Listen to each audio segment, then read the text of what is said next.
နေကြပါအောင်သာဓုလေးခေါ်ယူခဏလေးပဲလှုပ်နဲ့ကွယ်လန်းတော့ဘယ်မှဟုတ်ဖဲနဲ့ခဏလေး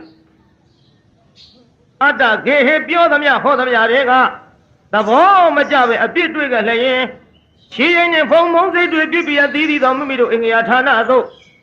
နိဝတ္တန်တုသီခံရတာပြန်ကြပေတော့နိဝတ္တန်တုမေတ္တာရေပခါဖြန့်လိုက်မယ်ပြစ်ပရာတွေဝေးရကမြန်စီရောခြေသာဆွေကလျှံပြီးကိုစိတ်နှဖျားချမ်းသာစွာဖြင့်မှန်စွာမနေသာဓုလေးခေါ်ပြီးအောင်တော့မနေနိုင်မဲ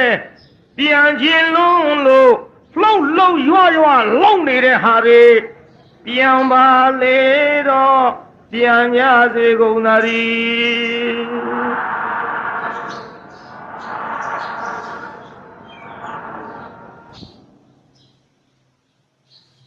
အနန္တ၅ပါးကိုရှိခိုးပါ၏ဗျာ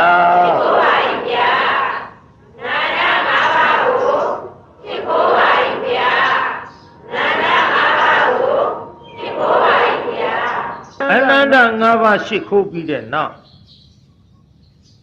နေလညီနောင်ပေပွဲအောင်ဆိုတဲ့ဇာတ်လမ်းကိုဒီကနေ့ဘုန်းကြီးပြန်ဟောမှာဖြစ်ပါ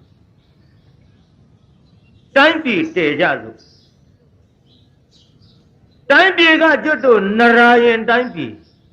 ဘာတိုင်းပြည်လို့မှတ်ဟိဓမ္မရာယင်မင်းကြီးတဲ့မင်းကြီးကဘယ်သူတဲ့ဆိုသူနန္ဒာဒေဝီယရဏမိဖုရားကြီးဘယ်သူတဲ့ဆိုသူနန္ဒာယရဏဒေဝီမိဖုရားကြီးပြန်ပြောစမ်းပါ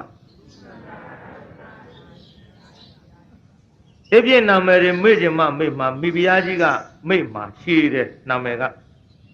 သူနန္ဒာယရဏဒေဝီမိဖုရားကြီးမှတ်မိဗလားဇပ်ပနဲ့ရိုက်နေတာဟဲ့ညီငယ်ဓမ္မငယ်တို့ပွဲရဲလို့ပြောရင်တို့ဝန်းရှင်မရင်ထွက်နေတယ်ပေါ့ဝန်းရှင်မရင်ထွက်တဲ့အခန်းကိုဇပ်ပွဲမှာလူတိုင်းကြည့်ကျင်တာမဟုတ်ဘူးဝန်းရှင်မရင်ထွက်တော့ပြင်းတယ်ဒါကြီးတွေကဘယ်ချိန်မှဝင်မှမသိဘူးတဲ့ရှည်တယ်တဲ့နှစ်ပါးသွားကြငါနှိုးဆောင်မှသူထိုးအိတ်တို့တိုင်းပြည်ကြီးကိုထီကိုနံကိုကြံကန်းနဲ့ဝန်ရှင်မရင်ပြီဘောရဲ့နောက်ဝေးသွားတာလည်းမပြောပါနဲ့ခမည်းတော်ကိုကဝန်ရှင်မရင်မကြည့်ခြင်းမမြင်ခြင်းကြတော့ဝန်ရှင်မရင်ထွက်တာသူတို့ပြင်းတဲ့ဝန်ရှင်မရင်ကဘာတွေပြောတော့ဘယ်တိုင်းပြေပဲရှင်မရင်ဆိုစံတကူဗျာဘယ်တောင်းတမွားကဘယ်သူမြောင်းတမွားကဘယ်ဝါဆိုတော့သူတို့ကဓာရီပြင်းတယ်တချို့မိန်းကလေးတွေကြတော့မင်းညကတော့ငါတဲ့ငါအိပ်ပြောနေလို့တဲ့နှစ်ပါးသွားမကြည့်လိုက်ရဘူးတဲ့ဒီနေ့တော့ဖြစ်ဘူးဟဲ့တဲ့ပန်းမကြီးနာကကြည့်မှာ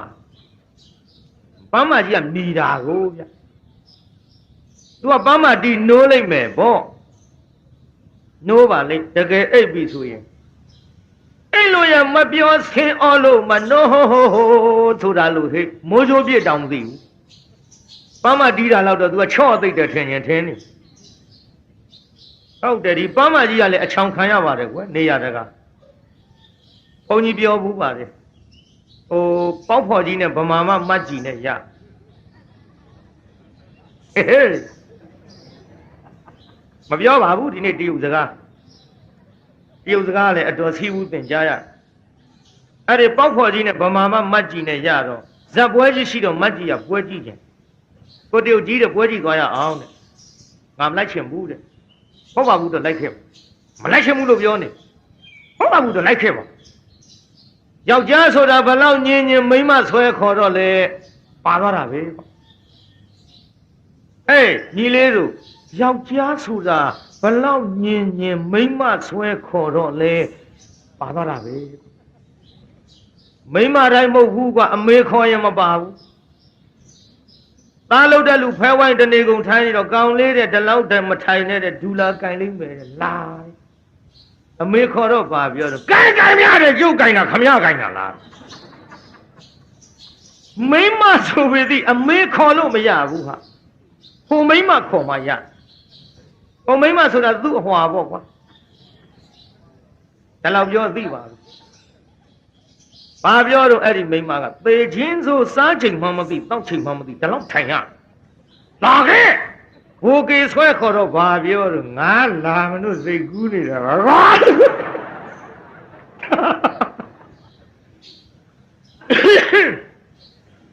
ဒါတော့အဲ့ဒီမိမခေါ်မှပါတယ်။ဒါထားပါတော့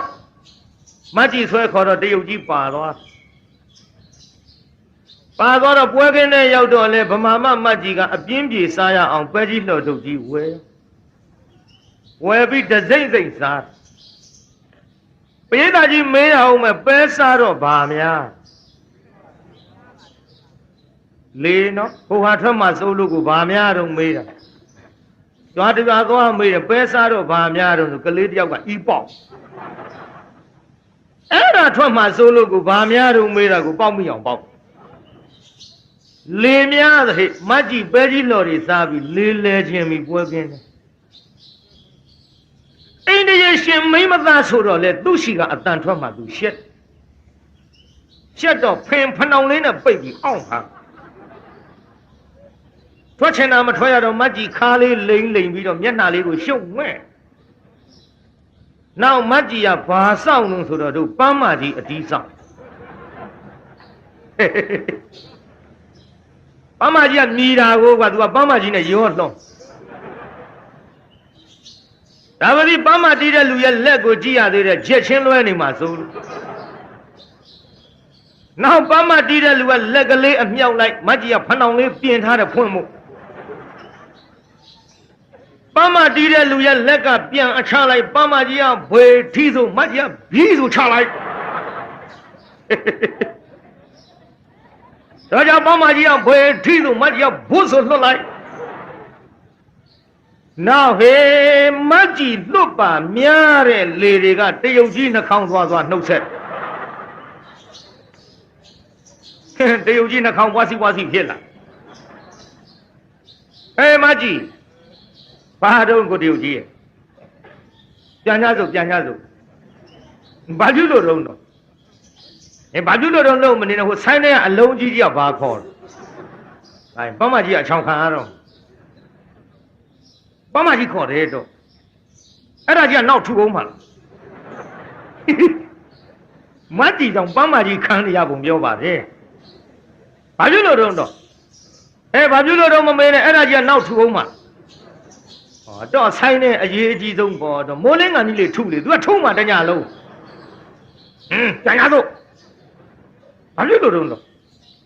ဘာပြုရမလဲကွာတဲ့အဲ့ဒါကြီးထူတာအီရှော်လာလဲကွာလဲသွားကြလို့ပေးသားကြီးမေးအောင်မယ်ဟိုပန်းမကြီးကနာလားမတ်ကြီးကနာအေးကွာပန်းမကြီးကအချောင်ခံရဒါကြောင့်ပန်းမကြီးနဲ့ပတ်သက်လို့ထွက်သွားတာပါတချို့ကလေးမလေးတွေကပန်းမကြီးနာကအိတ်မယ်တဲ့ပန်းမကြီးထုရင်နိုးအောင်ဝန်ရှင်မရင်ထွက်တာပြင်းလို့အိတ်နေပေမဲ့လို့ပန်းမကြီးတီးရင်နိုးပြီးတော့နှစ်ပါးသွားသူကြည့်နိုင်အောင်ပေါ့ဒါကြောင့်ဟဲ့ညီငယ်နှမငယ်တို့ကခုနှစ်ပါးသွားမထွက်ခင်တို့ဝန်ရှင်မရင်ထွက်တဲ့အခန်းကွယ်ဇပ်ပနဲ့ချနားထောင်ဟဲ့နရာယင်တိုင်းပြည်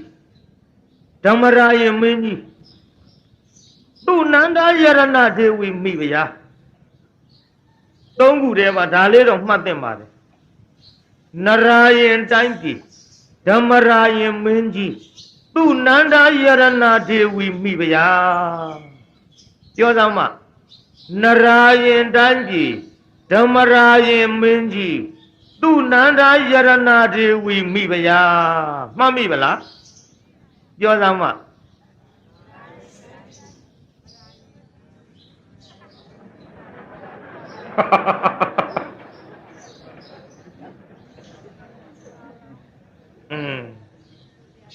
ပန်းမကြီးနာပို့မှထင်တယ်ကြိုက်ထားပါတော့မှတ်မိပါပြီနောက်ပြောရင်မှတ်မိသွားမှာအဲ့ဒီနရာယင်ခေါ်တဲ့တိုင်းပြည်ကြီးမှာဓမ္မရာယင်မင်းကြီးနဲ့သူ့နန္ဒာယရဏဒေဝီမိဖုရားတို့ထီနန်းအုပ်ချုပ်မင်းလုပ်ပြီးတော့လာခဲ့ဒီလိုထီနန်းအုပ်ချုပ်မင်းလုပ်ပြီးတော့လာခဲ့တဲ့အချိန်ခါမှာတ တရားနာပရိသတ်ရေသူတို့ရဲ့တိုင်းပြည်ကြီးမှာထူးခြားချက်တစ်ခုကစီကြီးတစ်ခုထားတရားစီကြီးပေါ့အမှန်တော့ခေါင်းလောင်းကြီးတရားနဲ့ပတ်သက်တဲ့ဆုံးဖြတ်ချက်ကိုချရအောင်လို့တရားစီခေါင်းလောင်းကြီးထားပြီအဲ့ဒီခေါင်းလောင်းကြီးကိုဘယ်သူတွေတီးနိုင်တယ်လဲလို့ဆိုတော့တိုင်းပြည်မှာတဦးနဲ့တဦးတယောက်နဲ့တယောက်တသင်းနဲ့တသင်းတစ်ဖွဲ့နဲ့တစ်ဖွဲ့ကြီးနိုင်ငယ်ညှင်းလုပ်လို့မရဘူးအင်အားများတဲ့အဖွဲ့ကအင်အားနည်းတဲ့အဖွဲ့ကိုသွားပြီးကြီးနိုင်ငယ်ညှင်းလုပ်ရင်ခံရတဲ့ဘက်ကနေပြီးတော့ခေါင်းလောင်းကြီးသွားထိုးခွန်အားဗလာကြီးမားတဲ့ပုဂ္ဂိုလ်ကအင်မတန်ပိန်းနေတဲ့လူပိန်လူညော်ကိုလည်းနှိပ်စက်လို့မရနှိပ်စက်ရင်ပိန်တဲ့လူကခေါင်းလောင်းသွားထိုးသူဝတာနဲ့ခွန်အားကောင်းတာနဲ့ကျုပ်ကိုနှိပ်စက်ပါတယ်ဘုရားကျွန်တော်မျိုးကြီးနှိပ်စက်ပါတယ်ရှင်မရင်ကိုသွားပြီးတော့ခေါင်းလောင်းထိုးပြီးတော့ခေါင်းလောင်းထိုးတဲ့လူခေါ်ခဲ့ဆိုရင်သူတို့ရဲ့အဖြစ်အပျက်ကိုတင်ပြရဒါကြောင့်ဒီတရားစီခေါင်းလောင်းကြီးသည်ဘယ်ချိန်ခါမှထိုးရသလဲလို့ဆိုတော့တရားလိုတရားခံနှစ်တန်ပေါ်ခဲ့တော့ခံစားရတဲ့ဘက်ကအနှိမ့်ဆက်ခံရတဲ့ဘက်ကနေပြီးတော့အဲ့ဒီခေါင်းလောင်းကြီးကိုထိုးဘယင်ကခေါ်ပြီးတော့ဟဲ့ခေါင်းလောင်းထိုးတဲ့လူခေါ်ခဲ့ဘာဖြစ်တာလဲအကျိုးအကြောင်းမေးပြီးတော့ကြီးနိုင်ငံညနှိမ့်ဆက်ကလူပြုတ်တဲ့တရားခံကိုခေါ်၍တရားနဲ့ဆုံးဖြတ်ချက်ချခဲ့တယ်နားထောင်တော့ခေါင်းလောင်းကအကြောင်းမဲ့ထိုးရတဲ့ခေါင်းလောင်းမဟုတ်ဘူးအခုလည်းကျွတ်တို့ခေါင်းလောင်းတွေရှိပါတယ်ဘယ်ထားတော့ဆိုတော့ဇေဒီပထိုးဖရားများအနာမှာခေါင်းလောင်းတွေထားအဲ့ဒီခေါင်းလောင်းကလည်းဘယ်ချိန်ထိုးရတော့ဆိုတော့ကုသိုလ်ကောင်းမှုလေးပြုဆွမ်းတင်တင်ပန်းတင်တင်မိခွန်ထွန်းမိမိပြုတဲ့ကုသိုလ်လေးအမျှဝေနိုင်အောင်ဆိုပြီးတော့ခေါင်းလောင်းထိုးဖို့ဇေဒီပထိုးဖရားများအနာမှာခေါင်းလောင်းတွေရှိပါခုတော့အဲ့လိုမဟုတ်ပါဘူးထိုးကျင်တိုင်းတွန်းထိုးနေကြတော့နှခမ်းလေးပါလေပဲ့ကုန်ပါဘူးချို့ကလည်းတစ်ချက်မဟုတ်ဒေါင်တွန်းထိုးတာတခါလေကြည့်အခုတရားစီခေါင်းလောင်းကြီးကအရန်ထိုးလို့မရဘူးတဲ့အဲ့ဒီတရားစီခေါင်းလောင်းကြီးထားပြီးတော့လာခဲ့တရားဥပဒေဆုံးဖြတ်ချက်ကခေါင်းလောင်းတီးတဲ့အချိန်ခါမှာပေါ်ထွက်လာသည်အဲ့ဒါလို့ထိနာအောင်ချုပ်မင်းလုပ်ပြီးတော့လာခဲ့ရဒီကနေ့တော့သူ့နန္ဒယရဏဒေဝီမိဖုရားကြီးမှာထူးခြားချက်တစ်ခုရှိဘုရင်ကြီးအပါကတ်လို့မောင်ဖျားဘာတော့မြမိဖုရားခေါင်ကြီးနှမတော့မှလေးနဲ့နာနာကပ်ပြီးတိုးလေးပြောလိုက်တော့ဘုရင်ကြီးပြုံးဒီတော့ဘယ်လိုလေးပြောလိုက်တာတိုးလေးဘာတွေပြောတော့ဘယ်သိမတော့ပါသူတို့ဘာလာလို့တိုးလေးပြောတာသူတို့ချင်းတော့သိတာပေါ့နှစ်ကူချာနှစ်နာဘုရင်ကြီးပြုံးလာဟန်ကြမိမိခေါင်ကြီးဟန်ကြပြီစောင့်ရှောက်ပါတော့ဗျာဆိုကြတဲ့ကဟိုကိစ္စပေါ့ဒီလိုနဲ့တန်နေခတ်ပြီးတော့လာခဲ့တဲ့ကိစ္စတန်တွေကိုစောင့်ရှောက်ပြီးတော့လာခဲ့တိုးပေါ့ပြိဿ6လလွယ်ကျွတ်တူ10လဖွာလိုက်ကြပါလို့တရားတွေပဲခတ်တုတ်ပေါ့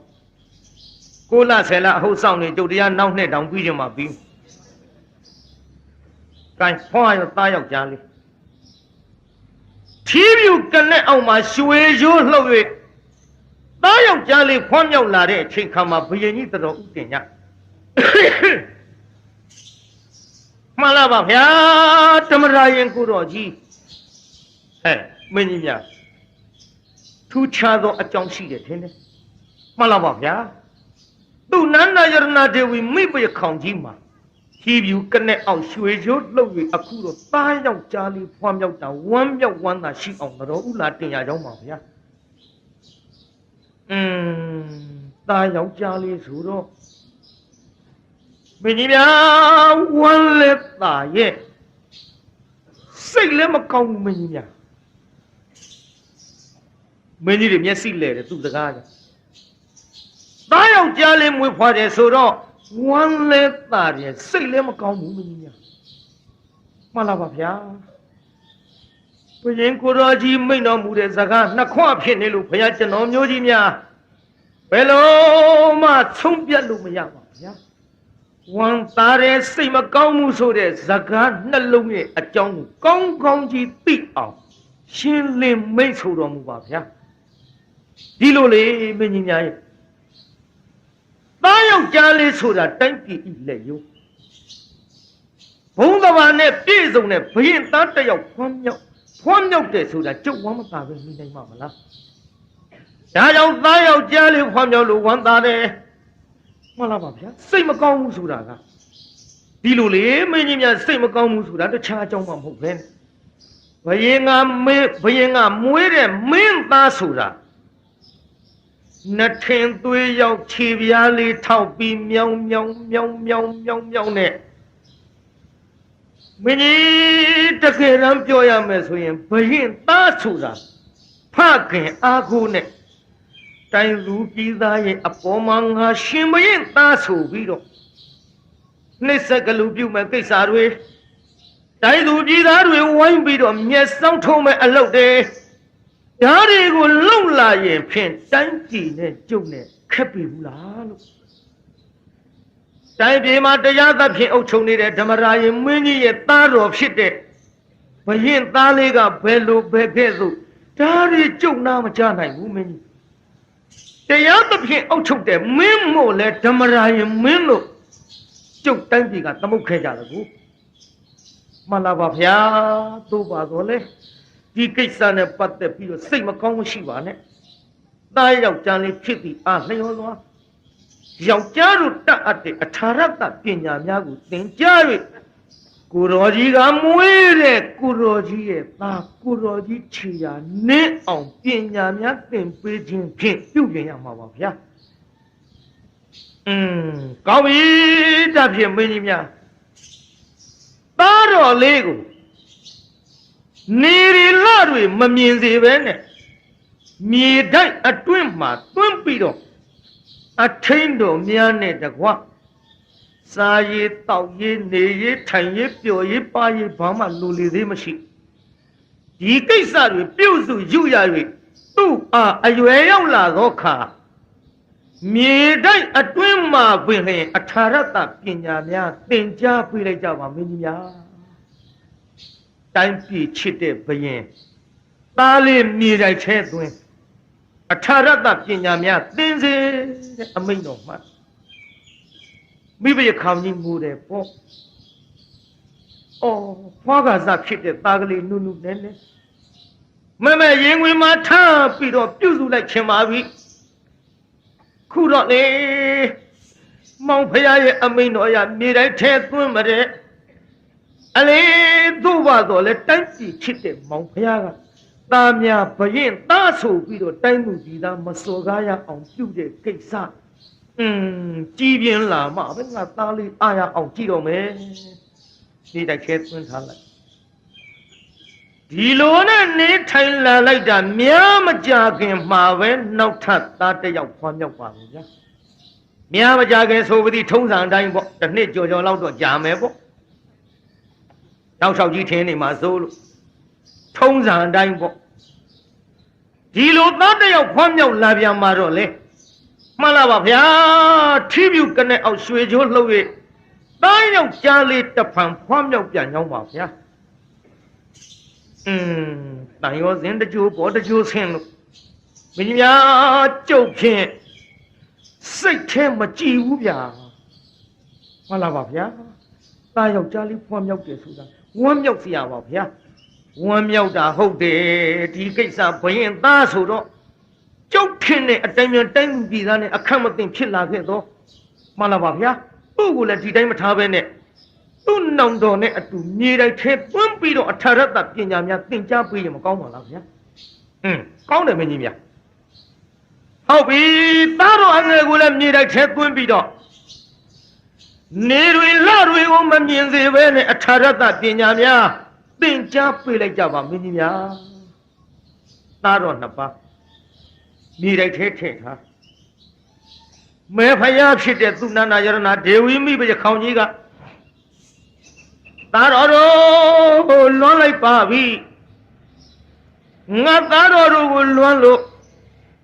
လွှမ်းမြေရေးဆိုပြီးတော့မဲဖယားငိုခဲ့ရတာနေ့စဉ်နဲ့အမြဝဲတော်လည်းမတင်နိုင်ဆက်တော်လည်းမခွန်နိုင်နဲ့တို့ပါတော့လေတိုင်းသူပြည်သားတဏှာချစ်ခင်တဲ့မောင်ဖယားဓမ္မရာရင်မင်းစိတ်ချမ်းသာအောင်ကလေအဆောင်တော်တွင်တယောက်တည်းစံစားလို့မျက်ရည်များကျနေတော့လေမောင်ဖယားအဆောင်တော်ကြွလာတဲ့ဆိုရင်မျက်ရည်ကလေးကြာကြာတော့မောင်ဖယားရှိမဲဖယားမပြုံးခြင်းမနဲ့ပြုံးရမရည်ခြင်းမနဲ့ရည်ရ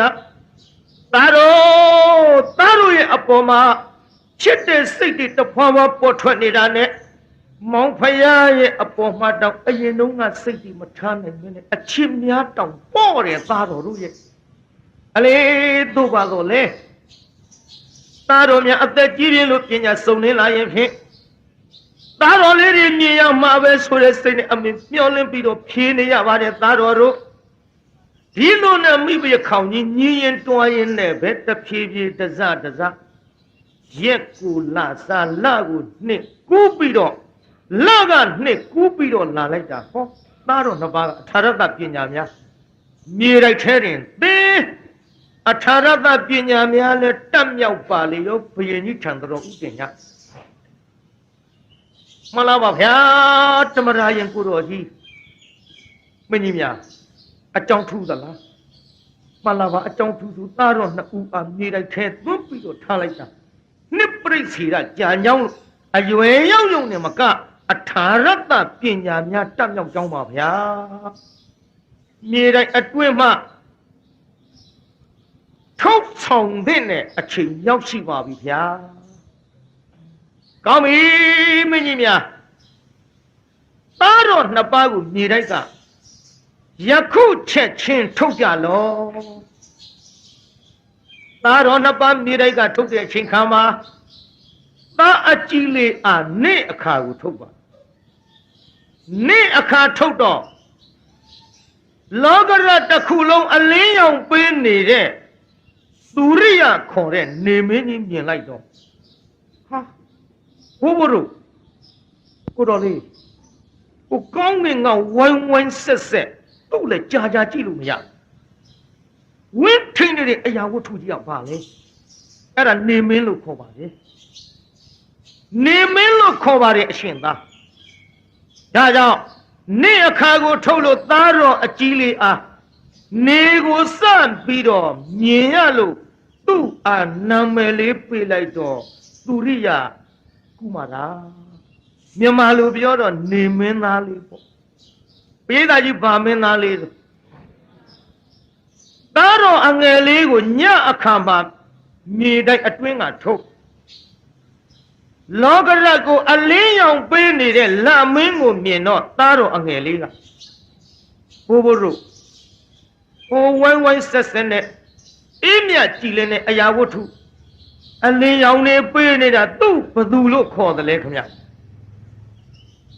အရှင်မင်းသားလမင်းလို့ခေါ်ပါတယ်ညအခါကိုထုတ်လို့လကိုစပြီးတော့မြင်ရလို့သူ့စန္ဒကုမာရာတာအငယ်ကိုမှဲ့လိုက်မြန်မာလိုပြောတော့လမင်းသားလေးပေါ့နေမင်းသားလမင်းသားလေးတွေအမိတွင်လို့အပြင်မဲ့ရောက်လာတော့မူကြီးမရာသေနာပတိဓမ္မရာယမင်းနီနာကတ်လို့မှတ်လာပါဗျာကိုတော်ကြီးသားတော်နှစ်ပါးသည်အထာရတပညာများတက်မြောက်ပါသဖြင့်ထီးမွေနန်းရာသည်မိဘအရေးအရာအမွေစားအမွေခံအဖြစ်နဲ့မြည်သည့်မင်းမဆိုမိမိဤသားတော်ညီတော်များအားအိမ်ရှိဥပယာစာအနှင်း၍ထီးနန်းစည်းစိမ်ကိုမသေးခင်မှပေးအပ်ကြပါဗျာတို့ပါ၍သားတော်နှစ်ပါးအားအိမ်ရှိရာလူကြီးမြောက်စားရန်အချိန်အခါသင့်တော်ကြောင်းပါဗျာအေးဟုတ်တယ်မင်းကြီးများဒါဖြင့်ကောင်းပြီဒီကိစ္စသေးသေးကွေးကွေးတော့မဖြစ်စေချင်ဘူးကျဲကျဲပြန်ပြန်လှဲနေလှဲအောင်မြင်းဆောင်မကြတိုင်းပြည်တပြည်လုံး ကျုပ်ဤသားတော်နှစ်ပါးအားအိမ်ရှိမင်းမြောက်တဲ့အကြောင်းကိုမောင်းကျင်းနှင်ခတ်ပြီးတော့စီလီကြမင်းကြီးများမှန်လားပါဗျာမှန်လားပါဗျာဆိုပြီးအမတ်တီစီစဉ်ကြချိုးအမတ်တီလည်းအမတ်ကြီးတွေတဲ့ဟိုမောင်းကြီးတွေနဲ့ထွက်ပေါ့လေတိုင်းသူပြည်သားလူအများတို့လေထုဖဟုတ်ဗျာ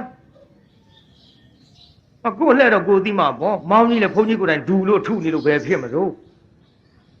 မောင်းကြီးနဲ့ဆိုမှတော့ကိုလှဲ့ကိုသိထားထူရလိမ့်မယ်နော်ဘုရှာထားကြတိုင်းသူပြည်သားလူအများတို့လေ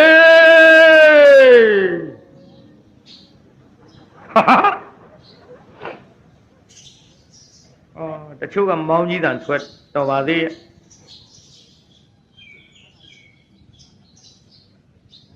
ကျုပ်ရွာတရွာဟောတယ်မောင်းထုပါဆိုတက္ကမတယောက်ကတယောက်လှမ်းခေါ်တဲ့အတိုင်းပဲမောင်းကျုပ်ကမောင်းထုတယ်မထင်ဘူးသူ့အဟွာခေါ်နေတယ်ကြီးထင်မောင်းလေးတန်ထွက်မောင်းကြီးပိဋကမောင်းကြီးထုပြီးတော့လှဲနဲ့လှဲအောင်မြင်ဆောင်မကြတိုင်းသူပြည်သားလူအများတို့သည်ဓမ္မရာယင်ကိုရောကြီးနဲ့သူ့နန္ဒယရဏဒေဝီမိပွေခေါင်ကြီးမှာပေါက်ဖွားတဲ့သားနှစ်ယောက်အားမွေးဖွားပြီးတဲ့နောက်မြေတိုင်းအတွင်းသွန်းပြီးတော့ထားလိုက်တာတိုင်းသူပြည်သားတွေသားသမီးရှိမှန်းတော့မသိကြအခုတော့အရွယ်လဲရောက်အထာရတပညာလဲမြေတိုင်းအတွင်းတွင်တက်မြောက်ခဲ့ပြီးသားဖြစ်ပါသောကြောင့်မြေတိုင်းအတွင်းမှထုတ်၍နေမင်းသားလမင်းသားသားတော်နှစ်ပါးအားအိမ်ရှိဥပယဇာအနှင်းမည်ဖြစ်ပါ၍အိမ်ရှိဥပယဇာအနှင်းတဲ့ပွဲသို့ဘယင်သားဖြစ်သောနေမင်းသားလမင်းသားကိုတော်လေးများရဲ့မျက်နာကိုဖူးမြော်ကြော့ရင်ခင်းကျင်းထားတဲ့ပွဲလန်းသဘင်ကိုမြည်သူမဆိုလာရောက်၍ပျော်ပါနိုင်ကြသည်ဘယင်အမိန်နော်မောင်းကနှင်းကြလို့ပြီးနေမောင်းတာကလည်းပြော့ရတာကွယ်ကဲဒီလိုကြင်ညာလိုက်တော့တရားနာပိဋကကြီးဒီကိစ္စလူသားတွေတင်မကဂျိုးချာလင်မယားကကြားတယ်ကိုပိဋကဂျိုးချာလင်မယားကကြားတော့အိမ်ရှိဥပယဇာအပ်တဲ့ပွဲကိုဂျိုးချာလင်မယားကလည်းကောင်းငင်ကပြန်သန်းပြီးတော့သူတို့လာကြည့်ကြတယ်ကော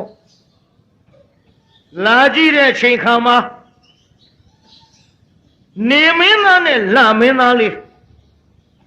နန်းရင်ပြင်မှာရှိနေတဲ့အခိုက်ဂျိုးကြလင်မယားကောင်းငင်ကပြန်တန်းတာကိုမြင်လိုက်ရသဖြင့်လမင်းသားဖြစ်တဲ့သန္နကုမာရလေးကဘိုးဘိုးတို့ရှင်မင်းသားလေးဟိုကောင်းခင်ကပြန်သွားတာဘာကောင်းနေလဲဂျိုးကြလို့ခေါ်ပါလိမ့်အရှင်သားဂျိုးကြရှိစေအောင်တော့ဘိုးဘိုးတို့ရှင်သားလေးအကောင်းကင်မှာဝိုင်းဝိုင်းဆက်ဆက်နဲ့အလင်းရောင်ထွက်နေတဲ့အရာဝတ္ထုကြီးကသူ့ဘာခေါ်လဲနေမင်းမှာအရှင်သားအဲ့ဒီနေမင်းနဲ့ကျွတ်တို့ရဲ့ခမဲတော်ဖြစ်တဲ့ဓမ္မရာယမင်းကြီးနဲ့ဘသူကဘုံကြီးတယ်မှန်လားပါကိုကြီးဗျာဓမ္မရာယမင်းကြီးထက်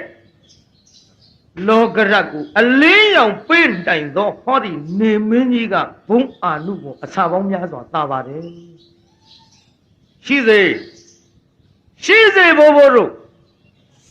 ခမဲတော်ထက်ဘုံအာနုဘောကြီးတဲ့နေမင်းသည်သာလျှင်ခမဲတော်ခေါင်းပေါ်မှာဖြတ်တန်း၍ပြန်တန်းတာကိုကြုတ်ကြည့်ရင်လေခုနေကပြန်တန်းတဲ့ဂျိုးကြနှစ်ကောင်နဲ့ခမဲတော်နဲ့ဘယ်သူကမြတ်တယ်လဲကိုတော်လေးဗျာတိုင်းသူစီသားလူအများကိုအစိုးရတဲ့ဓမ္မရာယမင်းကြီးနဲ့ကောင်းကင်ပြန်တန်းတဲ့တရိစ္ဆာန်ဖြစ်သောဂျိုးကြများနဲ့မနှိုင်းမာနဲ့ကိုတော်လေးတရိစ္ဆာန်ကြီးဖြစ်ပါအဆပေါင်းများစွာကိုတော်လေးရဲ့ဓမ္မရာယခမဲတော်မင်းတရာကြီးကတာလူမြတ်ပါရဲ့ကြည့်စမ်းပါဗျာခမဲတော်လောက်မ မြတ်တဲ့ဂျိုးကြာကခမဲတော်ခေါင်းကိုပြန်ရတဲ့လားခမဲတော်ထဲအစာပေါင်းများစွာမြတ်တဲ့နေမင်းပြန်တန်းတာကိုသာကြုတ်ကြည့်ရင်လေခမဲတော်လောက်မမြတ်တဲ့တရိษံဂျိုးကြာအယုတ်ကောင်နှစ်ကောင်ကခမဲတော်ရဲ့ခေါင်းပေါ်ပြန်တန်းတာကြုံမမြင်တော့ဘူးလာခဲ့ဆိုပြီးတော့မြားနဲ့ခွင်းမလို့တရားနာပြိတ္တာစီစဉ်လိုက်တော့နောင်ဖျားဖြစ်သောသူရိယကုမာရမင်းသားလားဟဲ့ညီကွာမလုံနဲ့လေမလုံနဲ့လေညီကွာအိုးနောင်တော့ဖျားမတားနဲ့မင်းဒီလိုပဲငွေရွယ်သူဆိုတော့ဇွတ်တရလောက်တာမလုံနဲ့လေအိုးခမဲတော်လုံးမမြတ်တဲ့ဂျိုးကြလင်မယားတရိษံသားကဒီပေါ်မှာပြန်ရသလား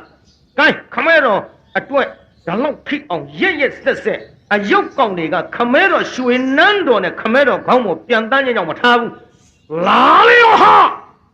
မြားနဲ့ခွင်းလိုက်တာဟောဂျိုးကြဘူးလေပင်ပြတ်ကြလေပင်ပြတ်ကြရဲ့ဂျိုးကြဘူးလေပင်ပြတ်အကြမှာဂျိုးကြမကမခံရနိုင်လုံးလို့ရက်ဆက်ပါပဲဒီကနေ့ပဲအိရှိဥပယဇာအနှင်းနဲ့ပွဲအိရှိဥပယဇာအနှင်းနဲ့ပွဲဒီမပြီးခင်အိရှိမင်းသားလို့အမည်ခေါ်မခံရခင်ရက်ဆက်ဒေါသနဲ့ငါလင်သားကိုမြားနဲ့ခွင်းနဲ့အသင်မင်းသားတင်းငါဒီတိုင်းမထားဘူးတင်းငါဒီတိုင်းမထားဘူးငါလင်သားသေတယ်လို့တင့်သေစေရမယ်မထားဘူးဆိုပြီးတော့ဂျိုးဂျာမကဓမ္မရာယမင်းကြီးထားတဲ့ဟောတရားစီခေါင်းလောင်းကြီးကိုပြန်ပြီးတော့တအားထိုးလိုက်ပါလို့တရားငါသိတာဟဲ့ဘယ်ကြီးမြဖေရသားတော်များအိမ်ရှိဥပယဇာအနှင်းမဲ့ပွဲမပြီးစည်းခင်မှာတရားဆုံးဖြတ်စရာအကြောင်းတစ်ခုကိုပေါ်လာပြန်မှုထင်တဲ့ခေါင်းလောင်းမှကြားတယ်သွားကြည့်လားဆိုတော့ဂျိုးကြမှာတွေ့ဟဲ့ဂျိုးကြမှာဘာလို့တဲမိုက်ရိုင်းဒါကြောင့်သူ့လင်လေပင်ပြတ်ပြီငါမိုက်ရိုင်းနဲ့မပြောနဲ့ငါရဲ့ရိုင်းနာကတင်တို့ရဲ့အရှင်သားအဲ့လေဂျိုးကြမှာဒိုမင်းနေတာကိုပြောခေါင်းလောင်းထိုးတာဘယ်သူထိုးတာငါထိုးတယ်တင်ဂျိုးကြမှာဘာပြုလို့ထိုးတာထိုးတယ်လို့ထိုးတယ်အကြောင်းမဲ့ဒီခေါင်းလောင်းမထိုးရဘူးအကြောင်းမမဲ့ဘူးအိမ်ရှိဥပယဇာမြောက်မဲ့အိမ်ရှိမင်းသားလောင်းနှစ်ပါးကိုငါတို့ကတော့ဖူးချင်မြင်ချင်လို့လာကြည့်ယခုတော့ငါလင်သားရဲ့လေပင်ကိုစန္ဒကုမာရခေါ်တဲ့လာမင်းသားခွင်းလို့လေပင်ပြတ်ပြီးသေးရပြီဒါကြောင့်ဒီကိစ္စငါမခံရနိုင်လို့ဘယ်ရင်ထမငါလင်သားသေလို့ငါတရားဆွဲမလို့ခေါင်းလောင်းထိုးတယ်ခက်တော့တာပဲမင်းကြီးများကျွန်တော်တို့လည်းဘင်းအပါခါစားလို့ဆုံးပြတ်ခဲ့တဲ့ဒီခေါင်းလုံးနဲ့ပတ်သက်တဲ့အတန်တွေကိုကြားခဲ့ရတရိษံမပါပါဘူးဗျာဟင်ဒီကနေ့အခုတော့တရိษံဂျိုးချာမကသူ့လင်လေပင်ပြတ်တယ်လို့ဘယင်သားတရားဆွဲမတယ်ဗျာအလေဘယင်ထံကြမှာဒီကိစ္စဘယင်ကိုတော်မြတ်ကြီးဆုံးပြလိုက်မယ်ခင်ဗျားတို့ကျွတ်တို့ဘေးကနေပြီးစိတ်ညစ်နေစရာမလိုပါဘူးဟဲ့ဂျိုးချာမလာဘယင်ရှိတော်လိုက်ခဲ့ဂျိုးချာမခေါ်သွားဟဲ့ဘယ်ကြီးဗျာဖေးခေါင်းလောင်းထိုးတဲ့လူရှာခဲ့ပါတော့ဘယ်နဲ့တရိษံမငါထံခေါ်လာကြမှန်လားပါဗျာခေါင်းလောင်းထိုးတာဟောဒီဂျိုးကြတရိษံမပါဗျာဟဲ့ဂျိုးကြမဘာတော့ဟဲ့ဘယင်ရဲ့ဩတဲမိုက်ပါလားဟဲ့ကျမဘာတော့ဖျားဖြင့်ဘာတော့ဖျားလုပ်ပါဘယ်နဲ့ရှင်ဘယင်ရဲ့တွေပါရင့်ရင်ပြီးငါမှမပြောတာဖဲနဲ့မပြောတတ်တာကိုတို့တင်ဖျားလို့ထူးလိုက်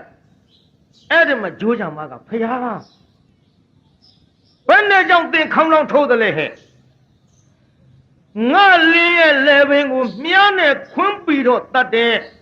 လူသက်ကောင်ကိုဘရင်ထံတရားစွဲခြင်းလို့ငါထိုးတယ်ဘုန်းကြီးများကြားကြမှန်လားပါဗျာ ဟဲ့နင်းလင်ရဲ့လေပင်မြားနဲ့သိအောင်ခွင်းတာဘလို့လဲအသင်မင်းကြီးရဲ့သားဖြစ်သောသားအငယ်စန္ဒကုမာရလာမင်းသားလေးကမြားနဲ့ခွင်းလို့ငါနဲ့လေပင်ပြတ်ပြီးသေပြီခက်ပါလားဒါကြောင့်သားနှစ်ပါးဖွာကလေးကဝမ်းလဲသားရင်စိတ်လည်းမကောင်းဘူးဆိုတာဒါတွေပဲမင်းကြီးများကြည်သားအခုဘယင်သားအိမ်ရှိအရာအထားဖို့ကိစ္စဒီပွဲကြီးမှမပြီးမြောက်ခင်အိမ်ရှိမင်းလို့မှအခေါ်မခံရခင်သူများအသက်ရက်ရက်စစ်စစ်တတ်တဲ့ဟဲ့မင်းကြီးများဘုရားသားတော်အငယ်စန္ဒကုမာရရှိတော်သွင်းမှန်လားပါဗျာသားတော်လေးဗျာစန္ဒကုမာရခမဲတော်ဓမ္မရာယမင်းကြီးကရှေ့တော်ဝင်ခစားစေပါတယ်ဗျာလာမင်းသားလေးဘုရင်ရှိရောက်ခမဲတော်ဗျာသားတော်ရောက်ကြောင်းပါဗျာအေးမိဘရခေါင်ကြီးဗျာပေါင်းဗျာကိုသားရောက်လာမေးမယ်နော်မှန်လားပါမောင်ဗျာမေးတော်မူပါဗျာဟဲ့သားတော်လေးစန္ဒကုမာရဖျားဂျိုးကြရဲ့လေပင်ကိုမြားနဲ့ခွန်းပြီးတော့တင်တတ်တယ်ဆိုတာမှန်သလားမှန်လားပါဗျာသားတော်တတ်ပြီးကြောင်းပါဗျာမိဘရခေါင်ကြီးဟောမောင်ဗျာကိုသားတော်ဥတင်တာကြားရဲ့မှန်လားကြားပြီးရကြောင်းပါဗျာကိုသားကမှန်တာကိုဝန်ခံနေပြီဗျာငါဓမ္မရာယမင်းကြီးဒီတရားစီခေါင်းလောင်းထား၍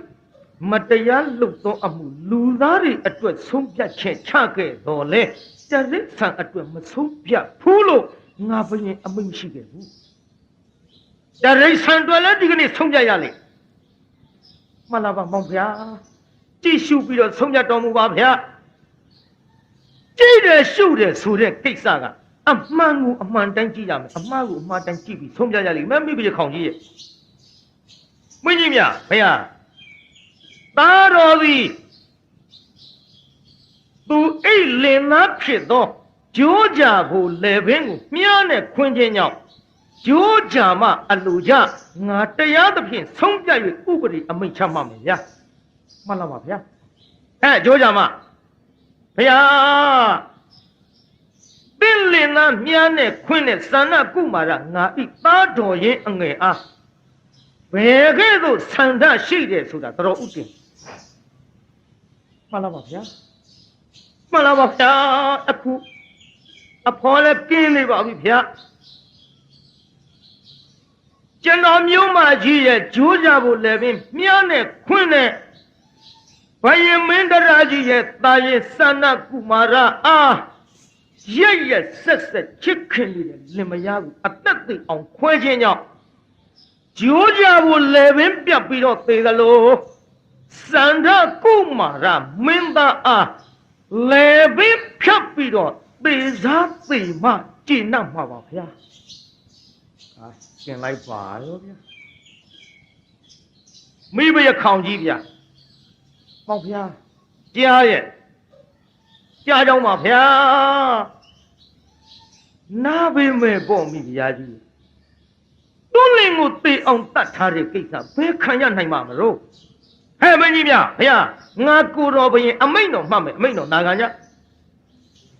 ဂျိုးကြဖို့လည်းပင်မြားနဲ့ခွင်းတော်သားတော်ရင်စန္ဒကုမာရလာမင်းသားအငယ်အားဂျိုးကြဖို့သေတယ်လို့သေစားသေမှကျေနပ်မယ်ဆိုလို့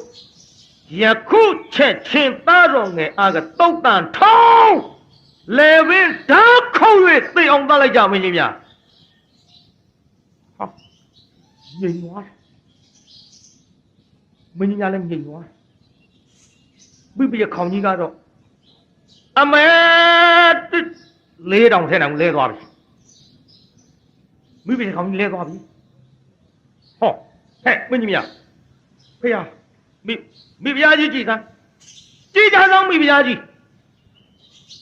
မထူဘူးဘယင်ကသူ့မိဖုရားကြီးလဲသွားလို့ထူဘူးသိမတုံလို့ဘူးပြိဿနောက်မိဖုရားကြီးတတိယမောင်ဖုရားဘာတော့မိဖုရားခေါင်ကြီး သားတော်လေးကိုသေစားသေးစေလို့မှတ်တဲ့အမိန်တော်ကြီးမသိတော့ပါဘူးဗျာမဲဗျာရှိပါစေတော့သားတော်ကနဲ့သားတော်ရှိပါစေတော့ဒီလိုမျက်ရည်စုံငိုပြီးတော့နေကြတဲ့အခိုက်အတန့်ဝင်လာပြီသူရိယကုမာရနေမင်းသားလေးဟာဘိုးဘိုးတို့ကိုတော်လေးဘယ်လိုဖြစ်ကြတာလဲအိုးမေဖယားလေးရွှေမျက်ရည်စုံငိုနေတော်မူပါလားဟင်ဒီကွာစနကုမာရနောင်ဖယားနဲ့မင်းမျက်ရည်စားနဲ့နောင်ဖယားပြောစားဘယ်ကိစ္စဘယ်အကြောင်းကြောင့်မလာပါနောင်ဖယားခမဲတော်ကောင်းမောကိုပြန်တန်းတာမကျေနပ်လို့လေပင်ပြားနဲ့ခွင်ပြီးကြိုးကြဖို့သိအောင်တတ်မိလို့သေစားသေစီဆိုတဲ့အမိန်တော်ကြီးမှတ်ပြီးပြီဖယားဟမ်အိုးတိုင်းရကြားလို့မှမသိတော့ပါလားခမဲတော်ဖျားဟဲ့ဘာတော့သားတော်ကြီးတရိษံတကောင်ကိုတတ်မိတဲ့သားတော်အငယ်အားကိုရင်သွေးလေးအားသေစားသေစီလို့ဆုံးဖြတ်ချက်ချတာမသိတော့ကြောင်းပါဗျာနေပါအောင်ကွမင်းကအဖေလားငါကအဖေမှန်လားပါဗျာခမဲတော်ကအဖေပါဗျာငါကအဖေငါဆုံးဖြတ်ချက်ကိုမင်းကန့်ကွက်လို့ရမှာတယ်လားကွမှန်လားပါဗျာစဉ်းစားတော်မူပါခမဲတော်ဗျာသားတော်လေးသည်ဒီကြိုးကြကိုတတ်ချင်လို့တတ်သည်မဟုတ်ခမဲတော်ခေါင်းပေါ်ကိုအယုတ်တမဖြစ်တဲ့တရိษံပြန်တန်းလို့မမြင်လို့ဘူးဆို၍ခမဲတော်အတွက်တတ်ခြင်းပါဗျာခမဲတော်အတွက်တတ်တော့ပါဏာတိပါဒအမှုကခမဲတော်ခံရမလားကွာသူတတ်လို့ခုသူခံရမယ်မှန်လားပါဗျာမသိတော့ကြောင်းပါဗျာသားတော်ငယ်စန္ဒကုမာရကိုသေစားသေစေလို့အမိန်တော်ချမှတ်ရင်ဟောဒီသားတော်ကြီးလည်းနေတဲ့အတွင်းမှာအတူနေခဲ့တဲ့ညီနောင်အရင်မို့သားတော်ကြီးကိုမသိအောင်တတ်တော်မူလိုက်ပါဗျာမင်းကြီးမြတ်ဗျာကိုအသက်တစ်ချောင်းသေးရမှာအလွန်ကြောက်ကိုဥမာဥခင်းကိုတန်ရောစင်မှာကိုကြီးမညီနောင်အရင်မို့ချစ်တနာတာနဲ့သူဟာသေခြင်းတဲ့ဗျာမှန်လားပါဗျာမိဘရခေါင်းကြီးဟောဗျာအပမရှိကြောင်းပါဗျာကိုသားအကြီးကသူဟာသေခြင်းတဲ့မှန်လားပါဗျာမှန်လားပါဘုရားမနေနဲ့သားနှစ်ပါးစီဒီကနေ့ဒီအချိန်မှာငါဤတိုက်ပြီးထားခဲ့တရားစီကြီးနဲ့ဆုံးဖြတ်ချက်ချဓမ္မတဥပရိတတ်မှတ်ပြီးတော့လာခဲ့တာဘယ်တုန်းကမှငါဘယင်ဒီမှားယွင်းသောဆုံးဖြတ်ချက်မရှိယခုအချိန်မှာတရိษံနဲ့ပတ်သက်လို့ဒါအစဒီတစ်ချိန်တစ်ခါမှားလို့ဖြင့်မသိတော့ပါသောကြောင့်ဟဲ့မင်းကြီးပြအမိန်တော်မှတ်မယ်အမိန်တော်နာကမှန်လားပါဗျာသားတော်နှစ်ပါးအယခုချက်ချင်းကသုတ်တန်ထုတ်ဒါခုံး၍သတ်စေအဲ့ဒါလိုအမိန်တော်ကြီးလည်းမှတ်လိုက်ပါလေရောမိဘရခေါင်ကြီးမောင်ဖျားရစ်စစ်တော်မူလိုက်လေခြင်းမောင်ဖျားသားတော်နှစ်ပါးကိုယခုကဲ့သို့တရိษံတတ်မိတာနဲ့သေစားသေစေလို့ချမှတ်တဲ့အမိန်တော်ကြီးမင်းတရားကြားလို့မှမသိတော့ပါဘူးမောင်ဖျားခက်တကူမိဘရခေါင်ကြီးကိုသားအရင်နှစ်ပါးကိုသေစားသေစေဆိုပြီးအမိန်တော်ချမှတ်တာတော့မင်းတရားကြားလို့မသိတော့ဘူးဒီနိုင်ငယ်ညင်ထင်းတယ်လို့ပြုဟိုမှာသူ့လင်သားတတ်လို့ဂျိုးကြမှာဖြတ်ဖြတ်လူမခံမရဖြစ်နေတာကြတော့မင်းမြင်ရဲ့သလားကိုချင်းမစာလိုက်လေမိဘရခေါင်ကြီးတိုင်တော်ပါကြလို့တင့်တော်သည်ဖြစ်စေမတင့်တော်သည်ဖြစ်စေမှားသောအမှုကိုမှားတယ်လို့ပဲဆုံးဖြတ်ချက်ပြုတာငါဓမ္မရာမင်းကြီးရဲ့အကြောင်းကောင်းကောင်းသိစေရမယ်မှန်လားပါဗျာအသေးဖွားလေးပါဗျာအသေးဖွားလေးပါဗျာသူများအသက်တတ်တာအသေးဖွားလို့ဆုံးဖြတ်ချက်ချလို့ရမလားမိဘခေါင်ကြီးရဲ့မှန်လားပါဗျာ တော်နှစ်ပါးကိုယခုကဲ့သို့ဆုံးဖြတ်ချက်ချပြီးတော့သေစားသေစေလို့အမိန်တော်အတ္တမတော်ပါဘူးဖေဟာသားနှစ်ပါးကိုသေစားသေစေဆိုတဲ့အမိန်တော်ကြီးမတ္တမသိလျောပါဘူးဖေဟာရဲ့လို့ကစားသနာပလင်မနရတဖဘယလက်တင်ထားကပါငိုဟဲ့မိဖုရားကြီးငိုနေတယ်နော်ကစားသနာပလင်မနရတဖဘယလက်တင်ထားကပါတချက်ပင်မတနာအောင်ရဝေဝါတွေကိုဖြင့်သေစားသေးစေလောသေစားသေးစေလော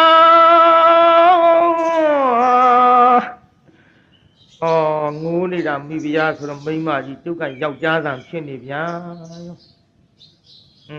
ရှားချီတယ်လည်းမအောင်ဘူးနဲ့နည်းနည်းတော့ရှည်ပြလိုက်ဦးမယ်ရလားနရသဖဘယလက်တင်ထားကပါမိမတန်ပြောနေ